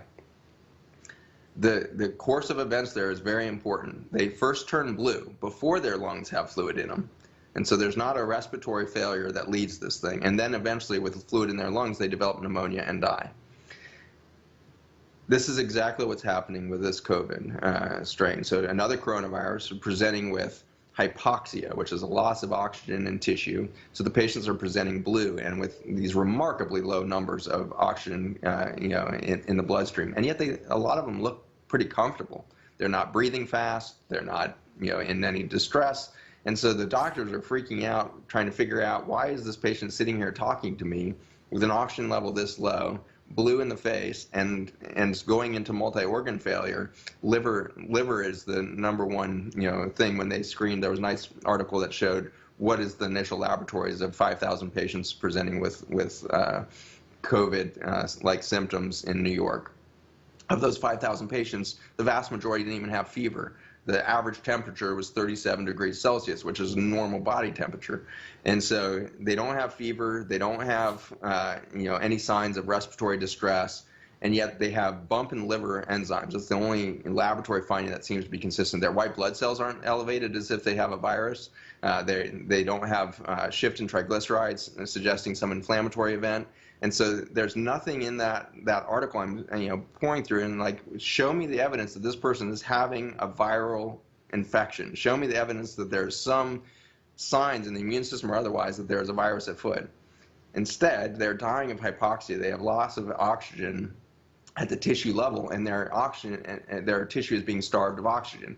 And it turns out when you have a hypoxic injury, loss of oxygen in the lung, you get something called ground glass reaction. You get fluid that starts to accumulate in the lung because of that hypoxic injury, a lack of oxygen. In the vascular system, you start to get dysfunction of the endothelium, where you can no longer make vasodilatory effects, and you start to lose the mechanics of venous supply and venous drainage and all of this, and that leads to stasis, which you can get blood clots from stasis and all this. And so the whole body, from liver to bloodstream to your other organs, are showing signs, including the lungs, of a loss of oxygen. This looks as if you suddenly put this person on the top of Mount Everest and took them from sea level to Mount Everest in 5 minutes, and that's what the patient suddenly looks like. So that happened in 2002, and it's happening again. So what is going on there? If there's no signs of a viral infection, what is going on, and why are we finding COVID in some of these bloodstreams? And so what seems to be happening, whether we're looking at SARS, MERS, or this, is a constellation of events that are happening in the bloodstream to induce a high altitude-like injury or hypoxic injury to the whole system. And then eventually, if we don't fix that problem, they're going to fill their lungs with fluid because we didn't reverse the hypoxic thing. And if you put them on a respiratory machine, you actually just made the situation worse, because forced oxygen is very noxious. High pressure oxygen is very noxious to the tissue of the lungs. If you push oxygen in and the bloodstream still can't bind it, you haven't fixed the hypoxemic event. And so you're pushing an oxidative injury, which is inflammatory, onto a tissue that can't absorb the oxygen at the tissue level.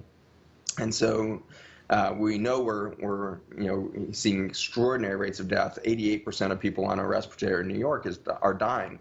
Nowhere else in the world did we see levels that high of mortality.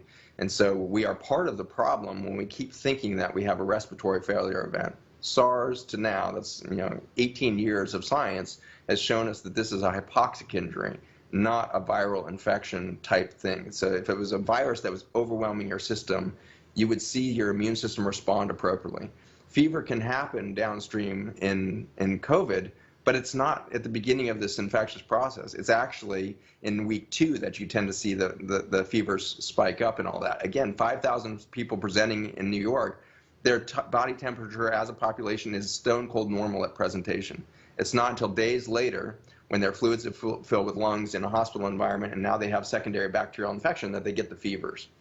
And so there's downstream signs of overwhelm to the system, hypoxic injury, and an accumulation of infectious-like symptoms, but that's not the presentation. And so as soon as we come to terms with this as a medical community, I think we're going to save lives really rapidly. We need to treat this like a hypoxic injury. And we have a lot of interesting data out of there. And I'm making a film right now on what I think is going on. So, and what I think is probably very incomplete, because my clinic's not allowed to be open right now, which is so ironic. If you think you have a hospital overload capacity, then don't close all the clinics. Like, don't say that all the clinics out there that aren't associated with a hospital are suddenly non-essential. If you don't want an overloaded hospital system, keep the clinics open, but that's an aside.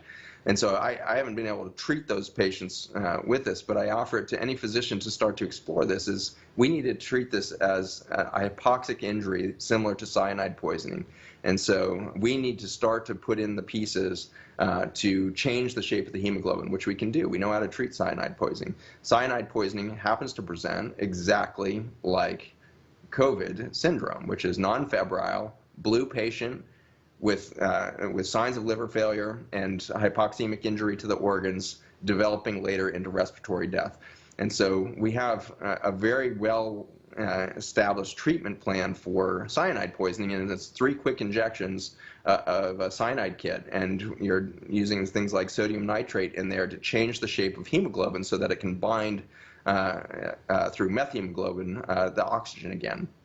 And so we have, an FDA-approved mechanism of treating cyanide. We should turn that kind of mindset to that. Now, am I right? Is that going to fix the problem? It may be more complicated than that, but until we start treating the hemoglobin as an initial injury, we're never going to solve the downstream infections that are happening, because people aren't dying of COVID again. They're dying of secondary pneumonias that are bacterial in nature downstream, and some of them are dying of hypoxic organ failure, but they're not dying of a virus per se. You don't see any of the signs in those 5,000 patients. All right, but the virus is causing that problem, right? I mean, in some ways, isn't it semantics to say that, well, the virus isn't causing a fever like the way a virus would, but it is, in fact, causing this hemoglobin problem, this inability to carry oxygen correctly, something that was pointed out by the MD in New York, Kyle Seidel, who came forward and said, this seems like my patients are at 30,000 feet. So on one hand, you would say, oh, it's not a virus, people shouldn't be afraid, but there are people that this virus is causing this hypoxic issue, is it not? It's participating in it for sure. I think it's very, I mean, we haven't proven that yet, but I think there's a distinct possibility that the virus is participating in the unmasking of this hemoglobin shift. And when I say unmasking, it can't be causing it directly, else everybody who got exposed to the virus would be having a hypoxic injury. But very few people who get exposed to the virus and mount an antibody response and all of the typical things you would expect actually presented with blue organ failure. Very few percent. And so the protein, there's a new protein, we're told, and we'll figure, this needs to be proven out still, but we're told there's a new RNA strand, that codes for a new protein that is different than SARS and MERS. Okay, great. But something in SARS and MERS did the same thing. And so there's been something stable in these coronaviruses that is unmasking in a small percentage of patients this hemoglobin type effect. So then should we say, well, it's the virus causing it? Well, if it was the virus causing it, again, everybody who was exposed would have that. So what is the virus doing? The virus seems to be unmasking toxicity of our environment. And there's something really poetic about that. The people that are dying from this are by and large in areas where there's high agricultural residues of Roundup and high residues of small particulate air pollution, smaller than 2.5 microns. And so Northern Italy, New York City, Seattle, Louisiana, those are all the highest areas in Europe and the United States of those two phenomenon, agricultural toxicity coupled with air pollution and small particulate matter. In China, that happens to be Wuhan and that whole Hubei province.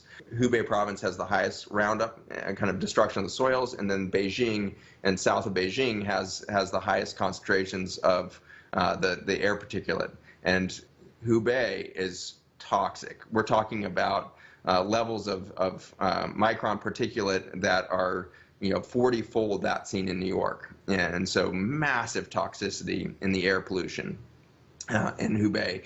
And so in that air pollution, we know it carries many things, including cyanide.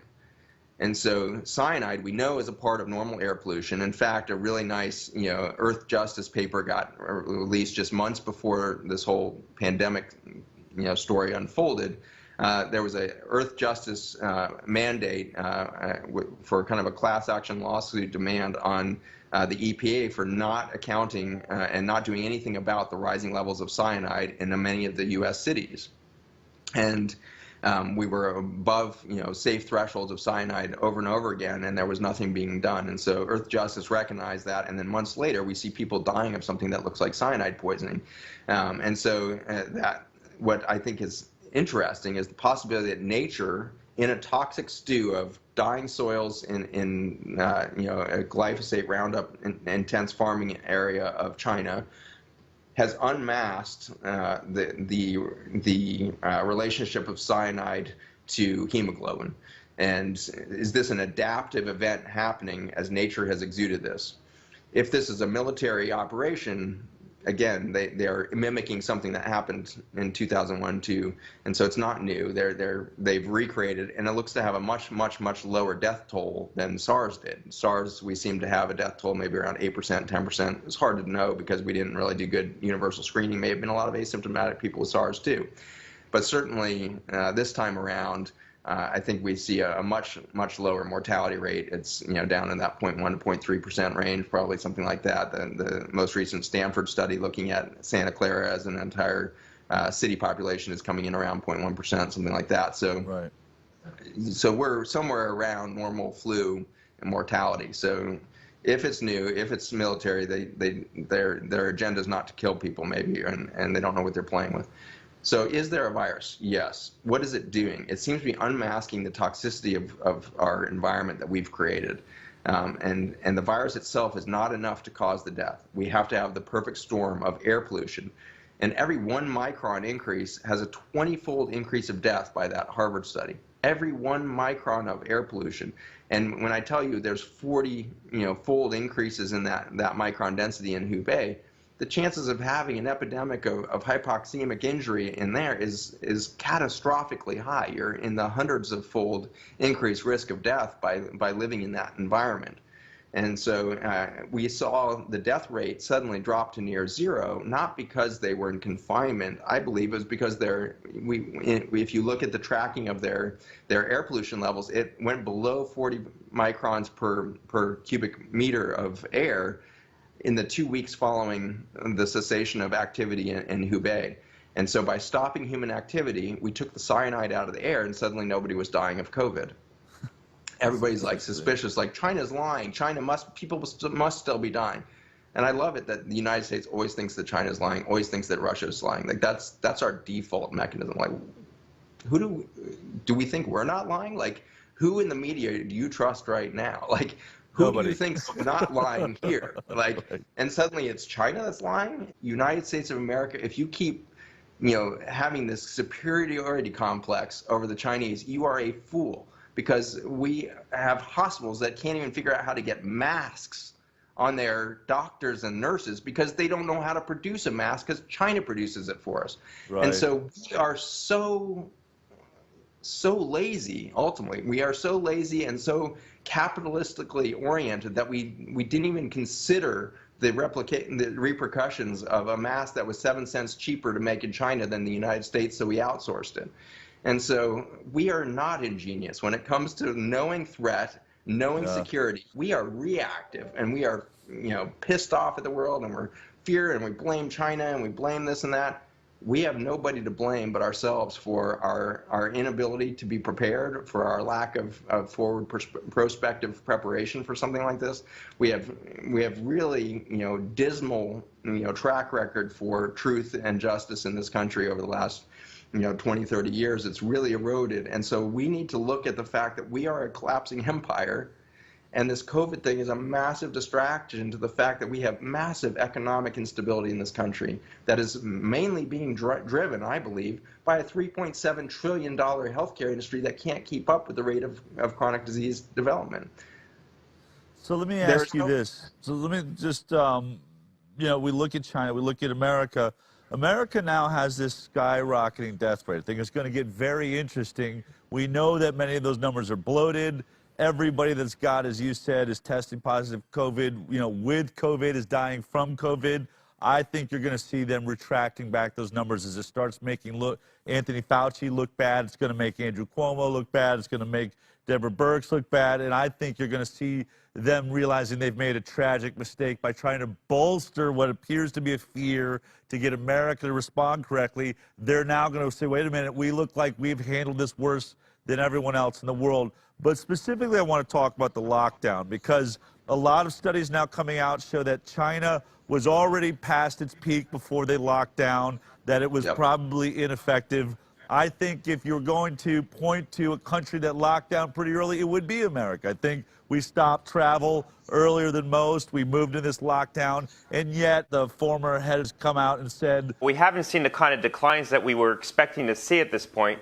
We haven't, the death rate's the same. It's continuing. We're not curbing it, and now we're going to open up. So my question to you is, do lockdowns work Or did they work for COVID-19? Do they work at all? It seems like we were earlier than anyone else, and we have this, you know, look, there's two ways to look at it, right? It's still an infinitesimal death rate, really, if you really strip down what is actually a COVID-19 death. Italy said that 12% of the people they claimed were COVID-19, really only 12% died from COVID, as far as they could tell. The other, 80-something percent, 88%, died of other complications from the illnesses they had previously. I think our numbers would be about the same.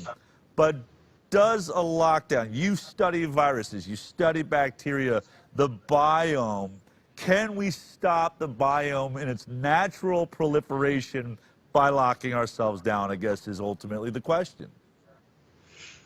Not only can we not stop it, we wouldn't want to, is my position. And that,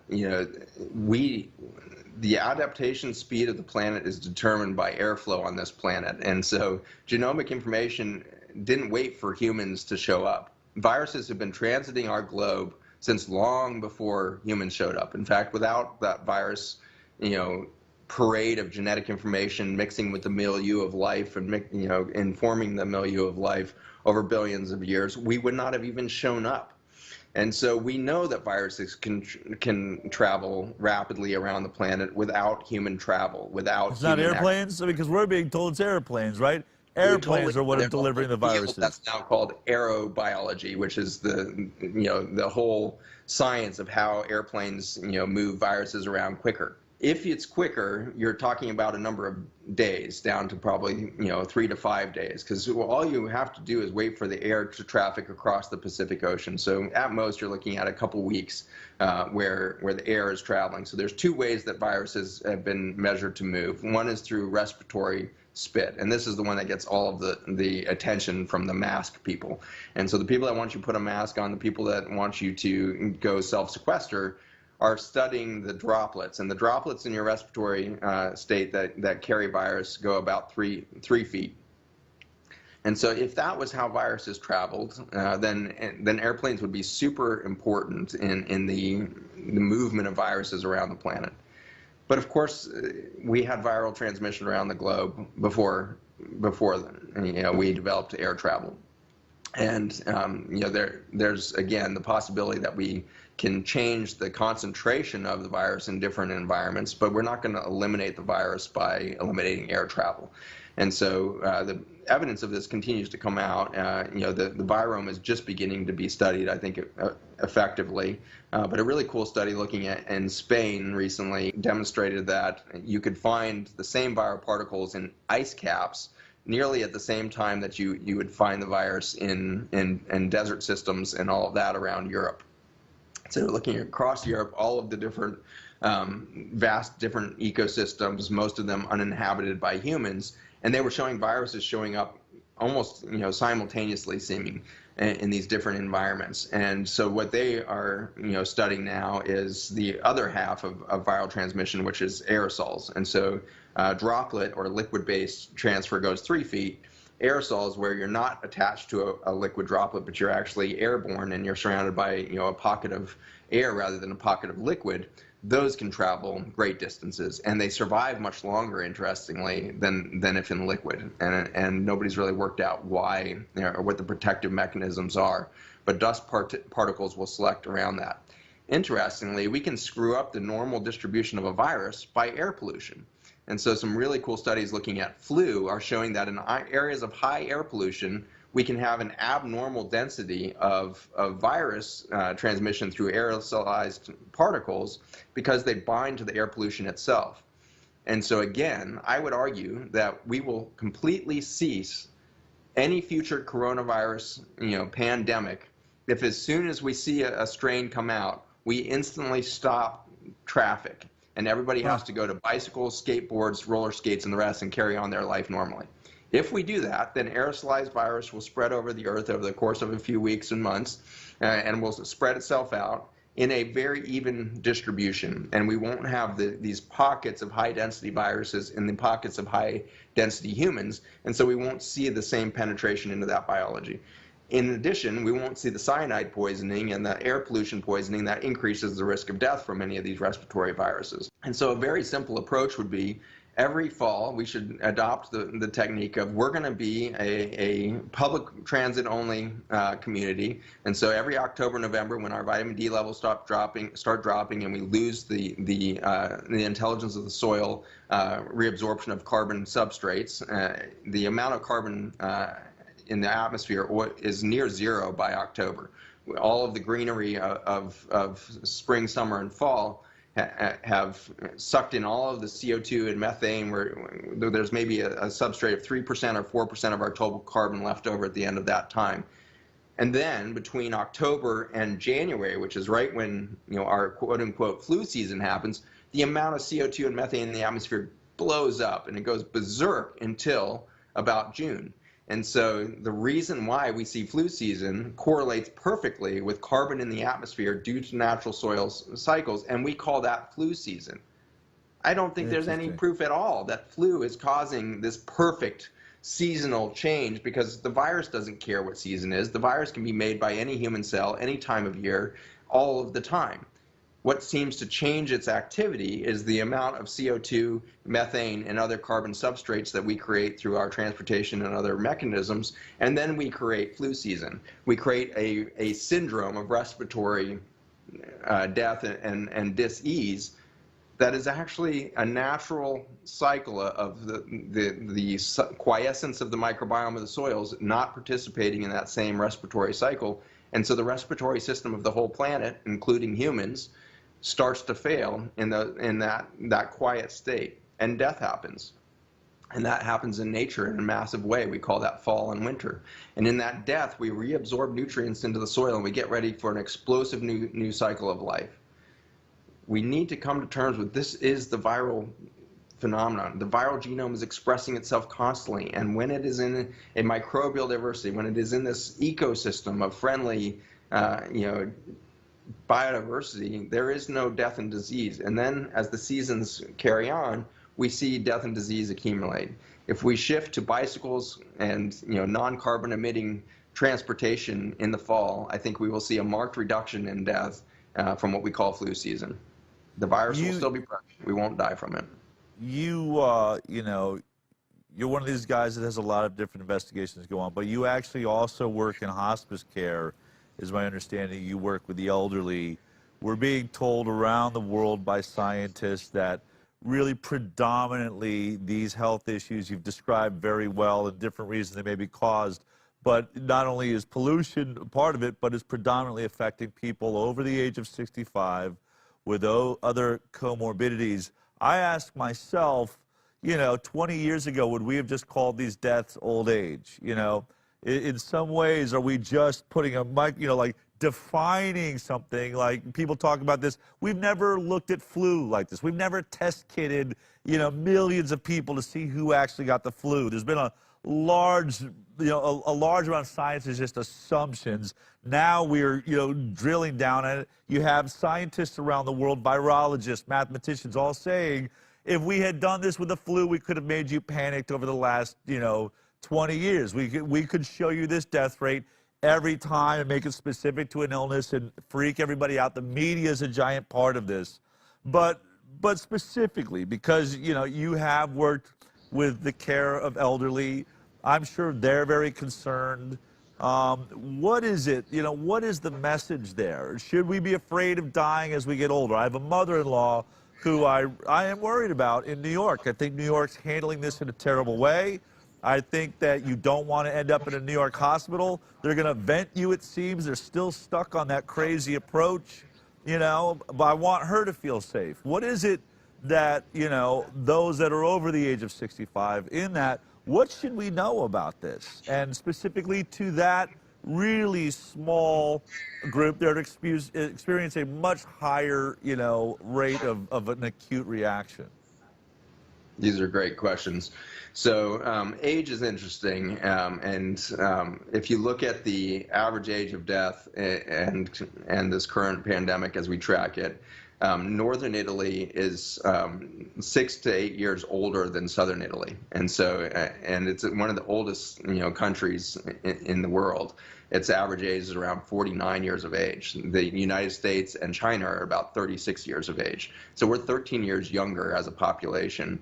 And so when you see the United States having the highest death toll from this thing anywhere else in the world now, you need to ask, what is going on with the United States? Why is the United States apparently older biologically than it is chronologically? Why is China at the same average age, or many European countries similar age to our country? Why are we dying more? And the answer is pretty obvious. When you rank in chronic disease or health outcomes, everything from neonatal death all the way to end of life things, the United States ranks 35th in the world by the most friendly measurements from the government. Watchdog organizations think that we might rank closer to 46th or something in the world.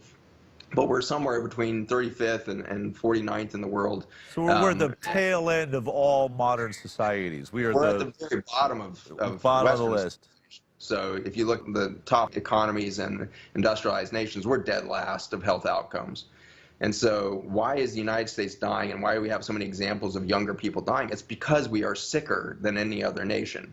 And so specific to this COVID, it turns out that we know that the coronavirus, both the common cold as well as these more severe versions of it in SARS, MERS, and COVID, binds to a receptor in the lung that's called ACE2, and so this ACE2 receptor is expressed naturally on our lung surfaces. As we age, ACE2 can go up, especially if there's respiratory disease. So COPD, for example, has very high ACE2 expression along the surface. We have lots of channels in, and COPD is one of the only lung conditions that puts you at increased risk of death from this. All the rest of them are vascular, right? It's cardiovascular, renal disease, coronary disease, and cerebral vascular disease. These and diabetes and the like. If you look at those comorbidities that people are dying from and their relationship to this ACE2 receptor, it gets pretty interesting, because ACE2 goes up naturally in lung tissue from damage from emphysema type things with COPD, but not in cardiovascular disease until you add 2 drugs. And so when you add a statin drug, suddenly the whole system upregulates ACE2 receptors. When you add an ACE inhibitor, which is our leading #1 recommendation from all medical societies, if you have diabetes, heart disease, or chronic kidney disease, the first drug you're supposed to be on, and you can get sued for malpractice if you don't have a patient on one of these drugs, is an ACE inhibitor. If they don't tolerate an ACE inhibitor, the most common side effect of ACE inhibitors is cough, because you've upregulated the ACE2 in their lungs, and now they're reacting to their environment abnormally. So if they develop an ACE inhibitor cough, which means you've changed the balance of their reactivity to their environment, then you need to put them on an ARB, which is an angiotensin receptor blocker, which again upregulates ACE2 receptors. And so ACE inhibitors and ARBs are now seen to be a major risk factor for death from COVID. Why? Because it upregulates the ACE2 receptor. And so the United States is the most medicalized system. So yes, we have high chronic disease rates, and in response to those chronic diseases, we put on medications that we know are putting you at risk of dying from coronavirus. So if we had a true public health organization that was really concerned about the next few months of death from a coronavirus that just got discovered over in Wuhan province, the very first thing we should have done is announce, doctors, you need to transition all your patients who are on ACE inhibitors over a calcium channel blocker or some other form of blood pressure control, or hey, maybe put them on a healthy diet. But regardless, take them off the ACE inhibitor. If we had done that, we would have saved thousands of lives. Take them off the statin. There's the absolute risk of dying from a heart attack by taking somebody off a statin is near 0 for a 3-month, 6-month period. And so take them off of their statin, put them on a healthy plant-based diet so their cholesterol doesn't go up, and then take them off their ACE inhibitor. If we had done that, we would have completely changed the death toll in the United States. We knew that these drugs increase ACE2, and we knew, based on SARS, MERS, and the common cold corona, that it binds the ACE2 receptor. If we had done that, we would have saved thousands of lives all over the country, not to mention all over the world. And then we should have stopped influenza vaccination, because an extraordinary study came out in 2017 showing that if we vaccinate for flu, your risk of getting coronavirus the following year goes up.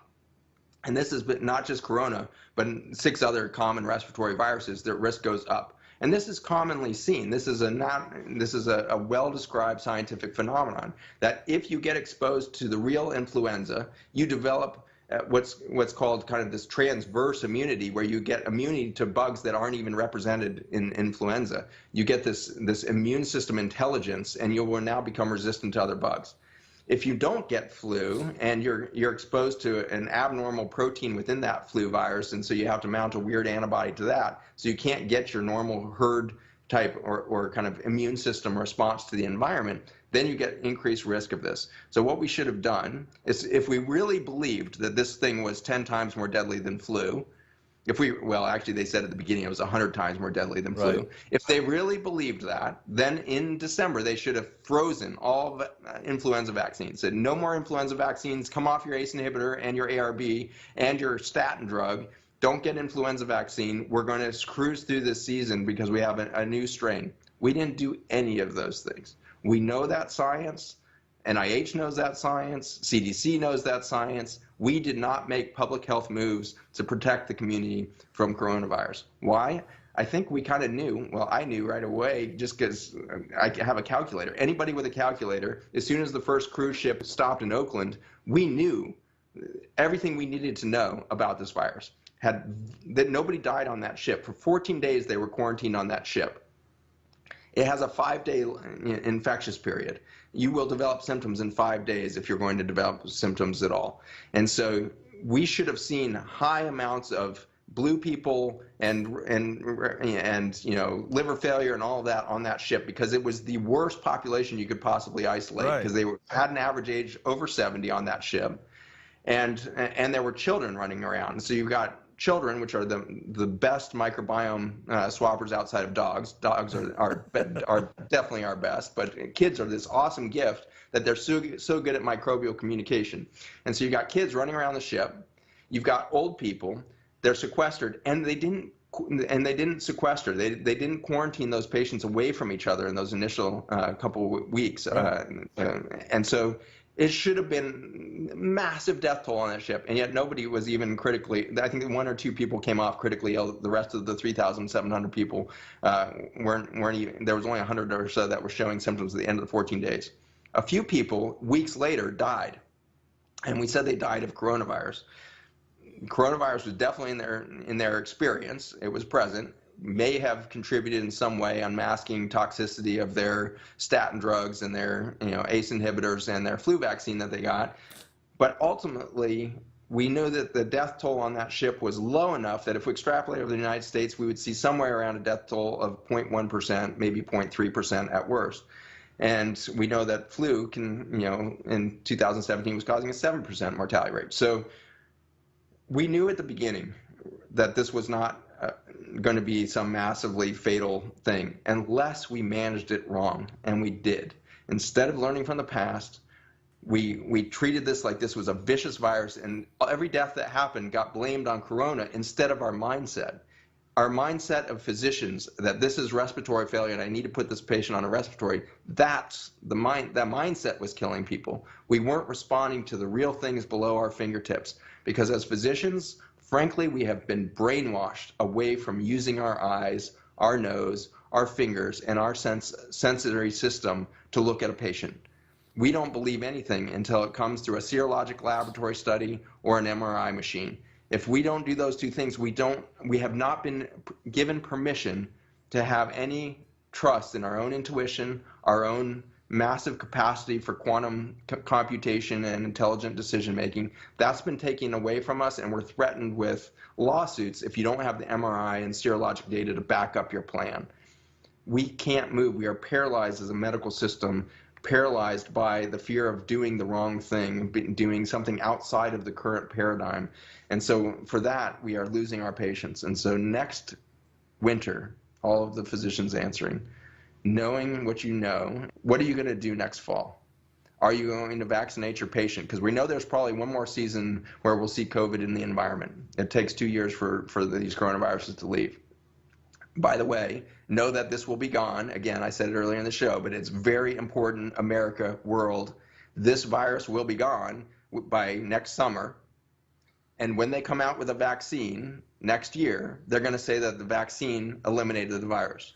That is physiologically impossible. That is scientifically impossible. And it has never happened with the previous coronaviruses that have circulated. So let us not be this easily duped, okay?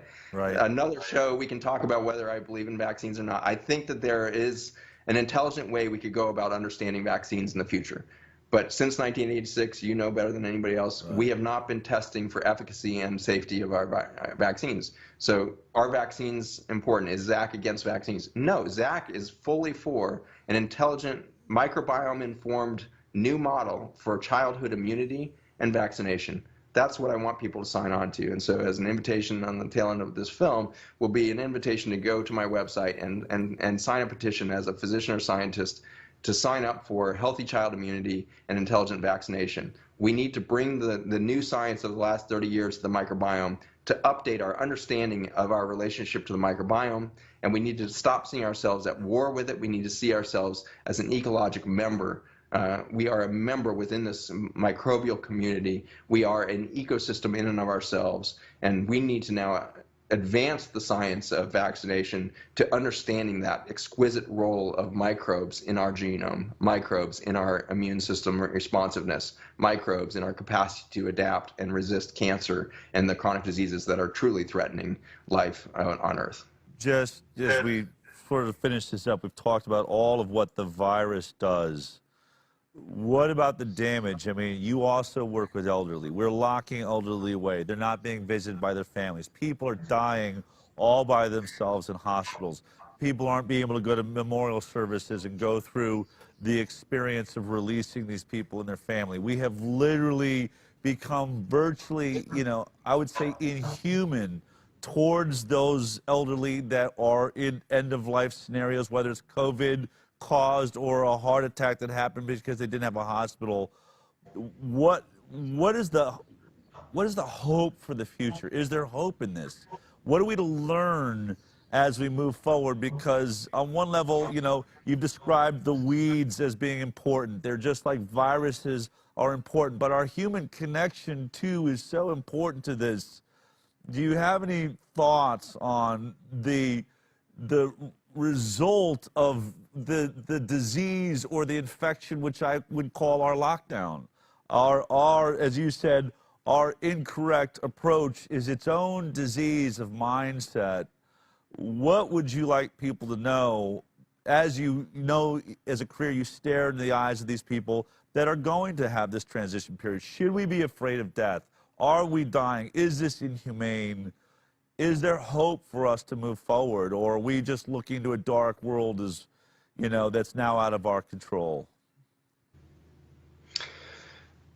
If there's crimes against humanity being exercised right now, I don't believe that it's in a military lab. I believe that it's in those ICUs of dying patients alone.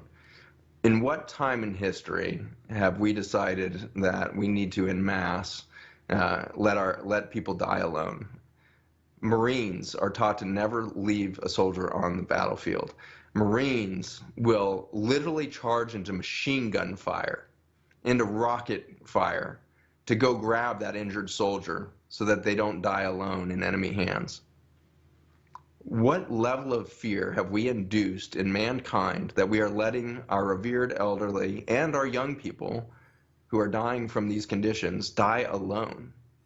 It is worse than rocket fire. It is worse than this. And we've generated that level of fear around a virus that looks to have a mortality similar to flu. What are we doing with this tyranny of fear? We are tearing apart the very fabric of what it means to be human. There's an innate drive in us to stay connected, to stay in one another's presence, to have fellowship with one another. It's written into our Constitution that you will not block public gatherings. You will not block the ability for us to get together and practice our spiritual faith, to practice our spiritual experience. And if anything is a hallowed ground of spiritual environment, it is the birthplace of a child. and the birthplace of an elder person about to transition to the other side. There are two births that happen to humankind, and the first, of course, must be extraordinary. If we could remember it all, how amazing would it have been? When you are in the womb of your mother, you can hear sounds muffled, and you can hear the voice of your family members. You can hear the bark of a dog. You can hear the closing of a door. It's muffled, but you can hear it.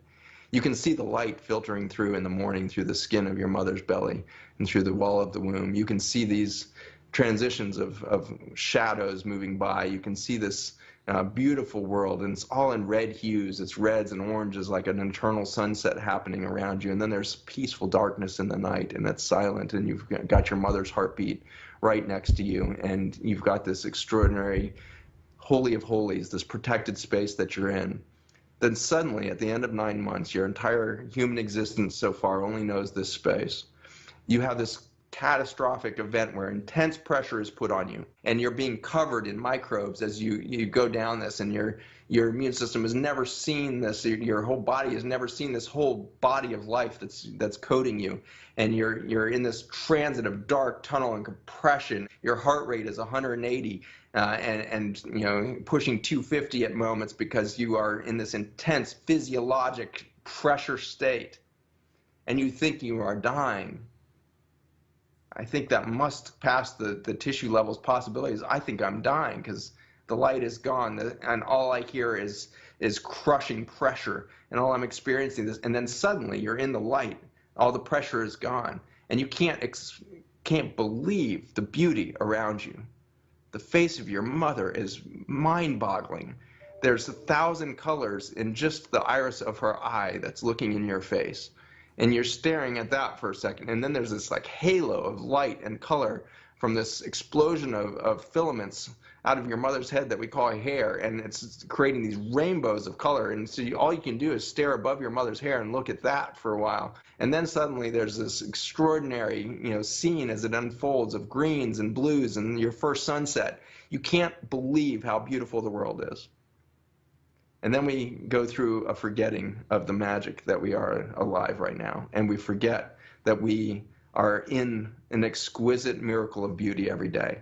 And we are dumbed down to an existence of drywall box with no microbiome diversity into an off-gassing plastic car that off-gasses cyanide and micro toxins into the environment. And we show up in an office building in carpeted cubicles that off-gas carcinogens all day long, and then we go to a grocery store and pick up a bunch of food that was treated with carcinogens before it was harvested, and then we go home and we sit around blue light devices that screw up our circadian rhythms, and we get depressed and we get disconnected.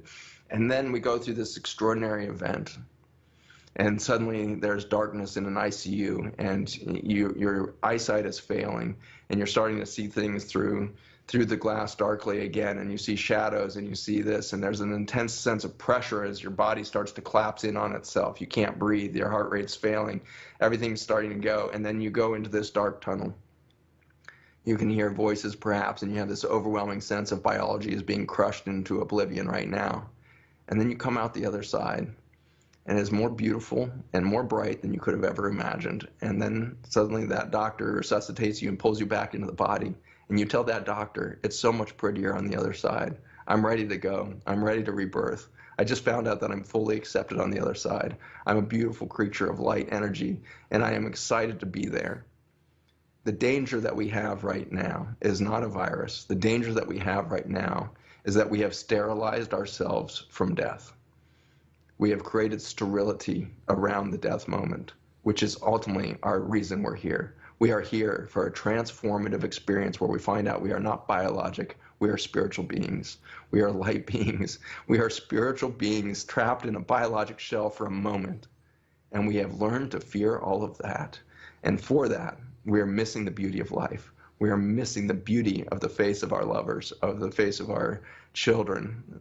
We are missing the beauty of one another.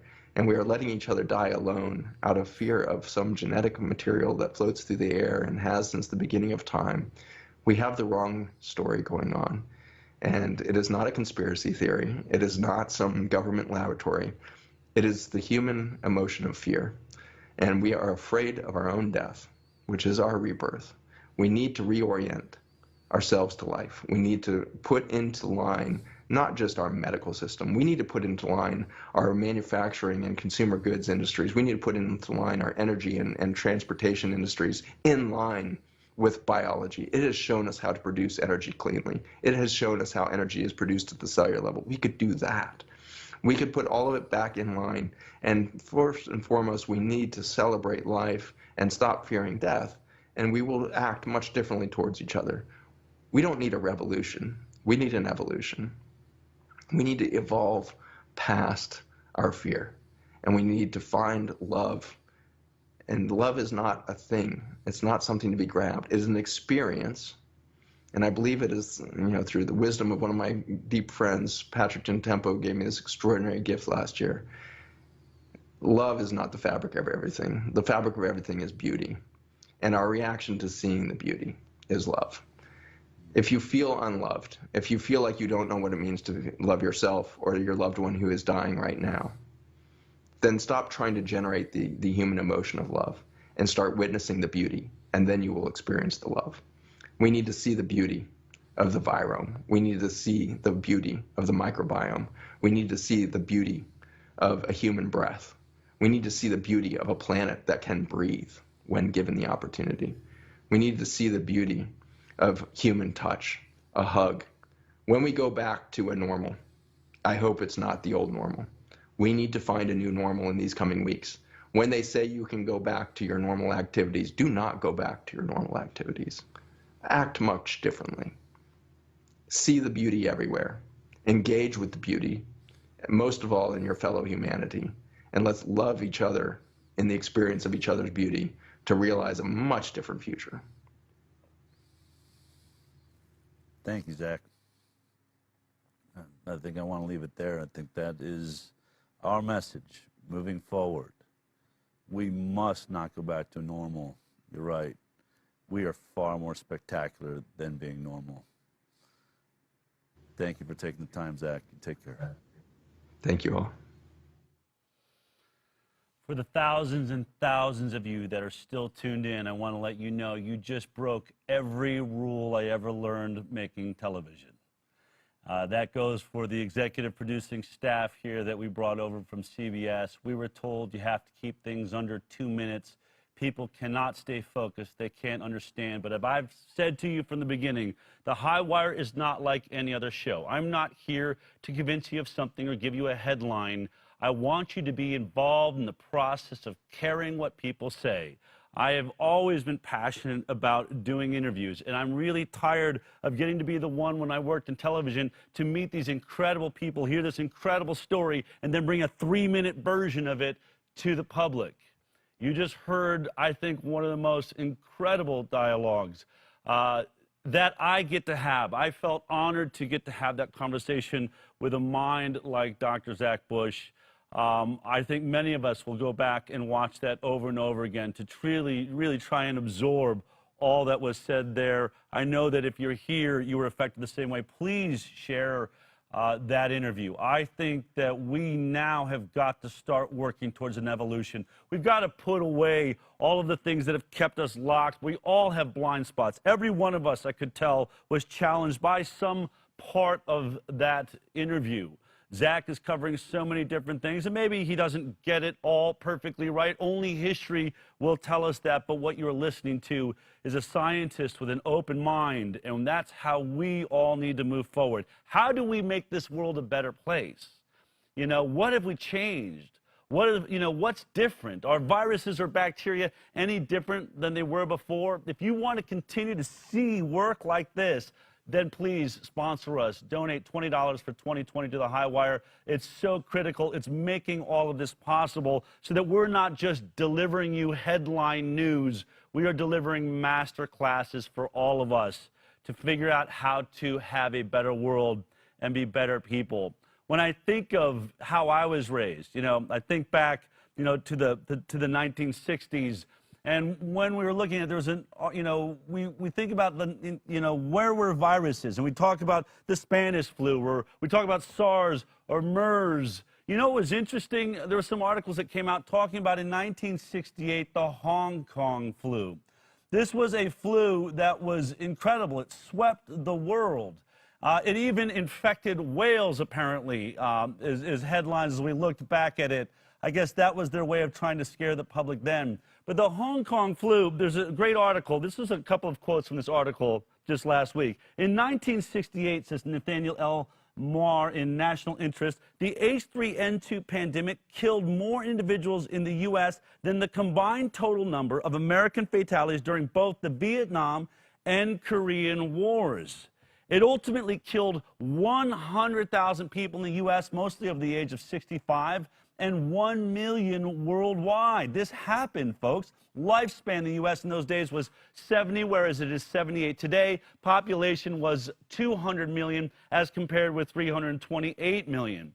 Well, if you actually do the math and you look at the population size, that meant they had about a 0.05% death rate from Hong Kong flu at a population level. Meaning, if we had that same virus right here today, it would have killed 164,000 people, most likely in America. Far more than COVID-19 really looks like it will, or maybe it will be on par. Who knows? I mean, depending on how we're handling this. But the point being, 100,000 people in America died in 1968. They didn't shut down movie theaters. They didn't shut down restaurants. You know, we didn't destroy the economy of the United States of America, and other nations didn't either. We weren't in lockstep that that was the way. We didn't really even, practice social distancing, as it's exemplified by perhaps one of the most famous gatherings of humanity in history. I'm talking about a little rock concert that went on during the Hong Kong flu called Woodstock. That's right. Nearly 500,000 people gathered in one farm. And, not only were close to each other, rainstorms, mud, sleeping next to each other, hugging each other, kissing, and God knows what other kind of fun things took place there. All of this was going on during one of the greatest pandemics we'd ever seen. And yet the story is not, oh my God, those disgusting hippies, got so many elderly killed. How many of them died? Oh, God forbid those people that were in those rock concerts, those rock and roll people and those bands should be held accountable. I mean, what has happened to us? What has happened to us that has changed? The end of the article, I think, puts it so clearly. The last statement the writer makes pointing this out says the contrast between 1968 and 2020 couldn't be more striking. They were smart. We are idiots, or at least our governments are. I think about my own parents were actually staying in a little cabin in Mount Tremper, New York, just down the road from Woodstock while it was taking place. I grew up with the stories of my hippie parents marching in Chicago, and I think about that generation that believed in a beautiful world, and, we think of the musical Hair, and dreaming about this idea of the age of Aquarius, a new age, a more evolved and expanded thought system. And I think about the generation that came out of there, the doctors and lawyers of the baby boomers that perhaps had a dream to change the world, many of them liberal, many of them with ideals. And I wonder, how did we get here? How did we get to a place where, in one hand, they were trying to stop a war? They wanted to reject their parents. They wanted to be able to maybe go out in a park and smoke marijuana. But they believed that we should all be accepted together. The civil rights movement, all of it. Black, white, yellow, red, whatever you believed, whatever your background was, freedom was the cry. It was the call. Many of us, I included, born in 1970 and born out of that dream for freedom. Perhaps we haven't lost it. Perhaps that dream has pushed itself to the edge and is now finding a barrier, a fear, a retraction by those that did not want to move or evolve. But I think, just like in those times, maybe the circumstances and discussions are different. Viruses are not our enemy. Fear, as it has always been through time, is our enemy. But we need fear no longer. Brothers and sisters, we are waking up around the world. This whole show has been a celebration of doctors and nurses and sheriffs and, even politicians putting their names on the line, putting their careers on the line for truth, for a dream that we can and must do better, be better, be spectacular. So many of us think that, that have a spiritual background, God must be behind this. There must be something greater than all this. More and more of us are saying, as dark as this seems right now, maybe this was all necessary. I've been saying, and much like Zach Bush just said, these are the birth pangs. We are in darkness because that's the only way to come through into the light of our future. In that future, I do not see that we will be imprisoned in our homes. I do not believe our iPhones will track us, or that we will allow them to not allow us to kiss or hug or touch or play. I refuse to believe we will all allow ourselves to be injected so that we can be tracked, to see whether they can pump us full of pharmaceutical chemicals. I refuse to believe that organic food will disappear and Monsanto is going to force me to eat every toxic chemical it can cover my food in. Rather, I think we are all standing together for the first time, asking questions united in a way we've never been before, coming from different places to stand outside of our capitals, to stand in our city centers, to stand together in ultimate, brilliant, powerful truth. The truth shall set us free. We must all really task ourselves to look into our blind spot, to put away our judgments, because our judgments are defined and created by our fear. How about a future free of fear? How about a future that really expresses freedom and ultimately love and has glory and gratification and an appreciation for how beautiful this experience is? We are beautiful. This experience, as dark as it may seem, is beautiful too, because on the other side is life. And that's what we'll continue to celebrate here on the High Wire. I'll see you next week.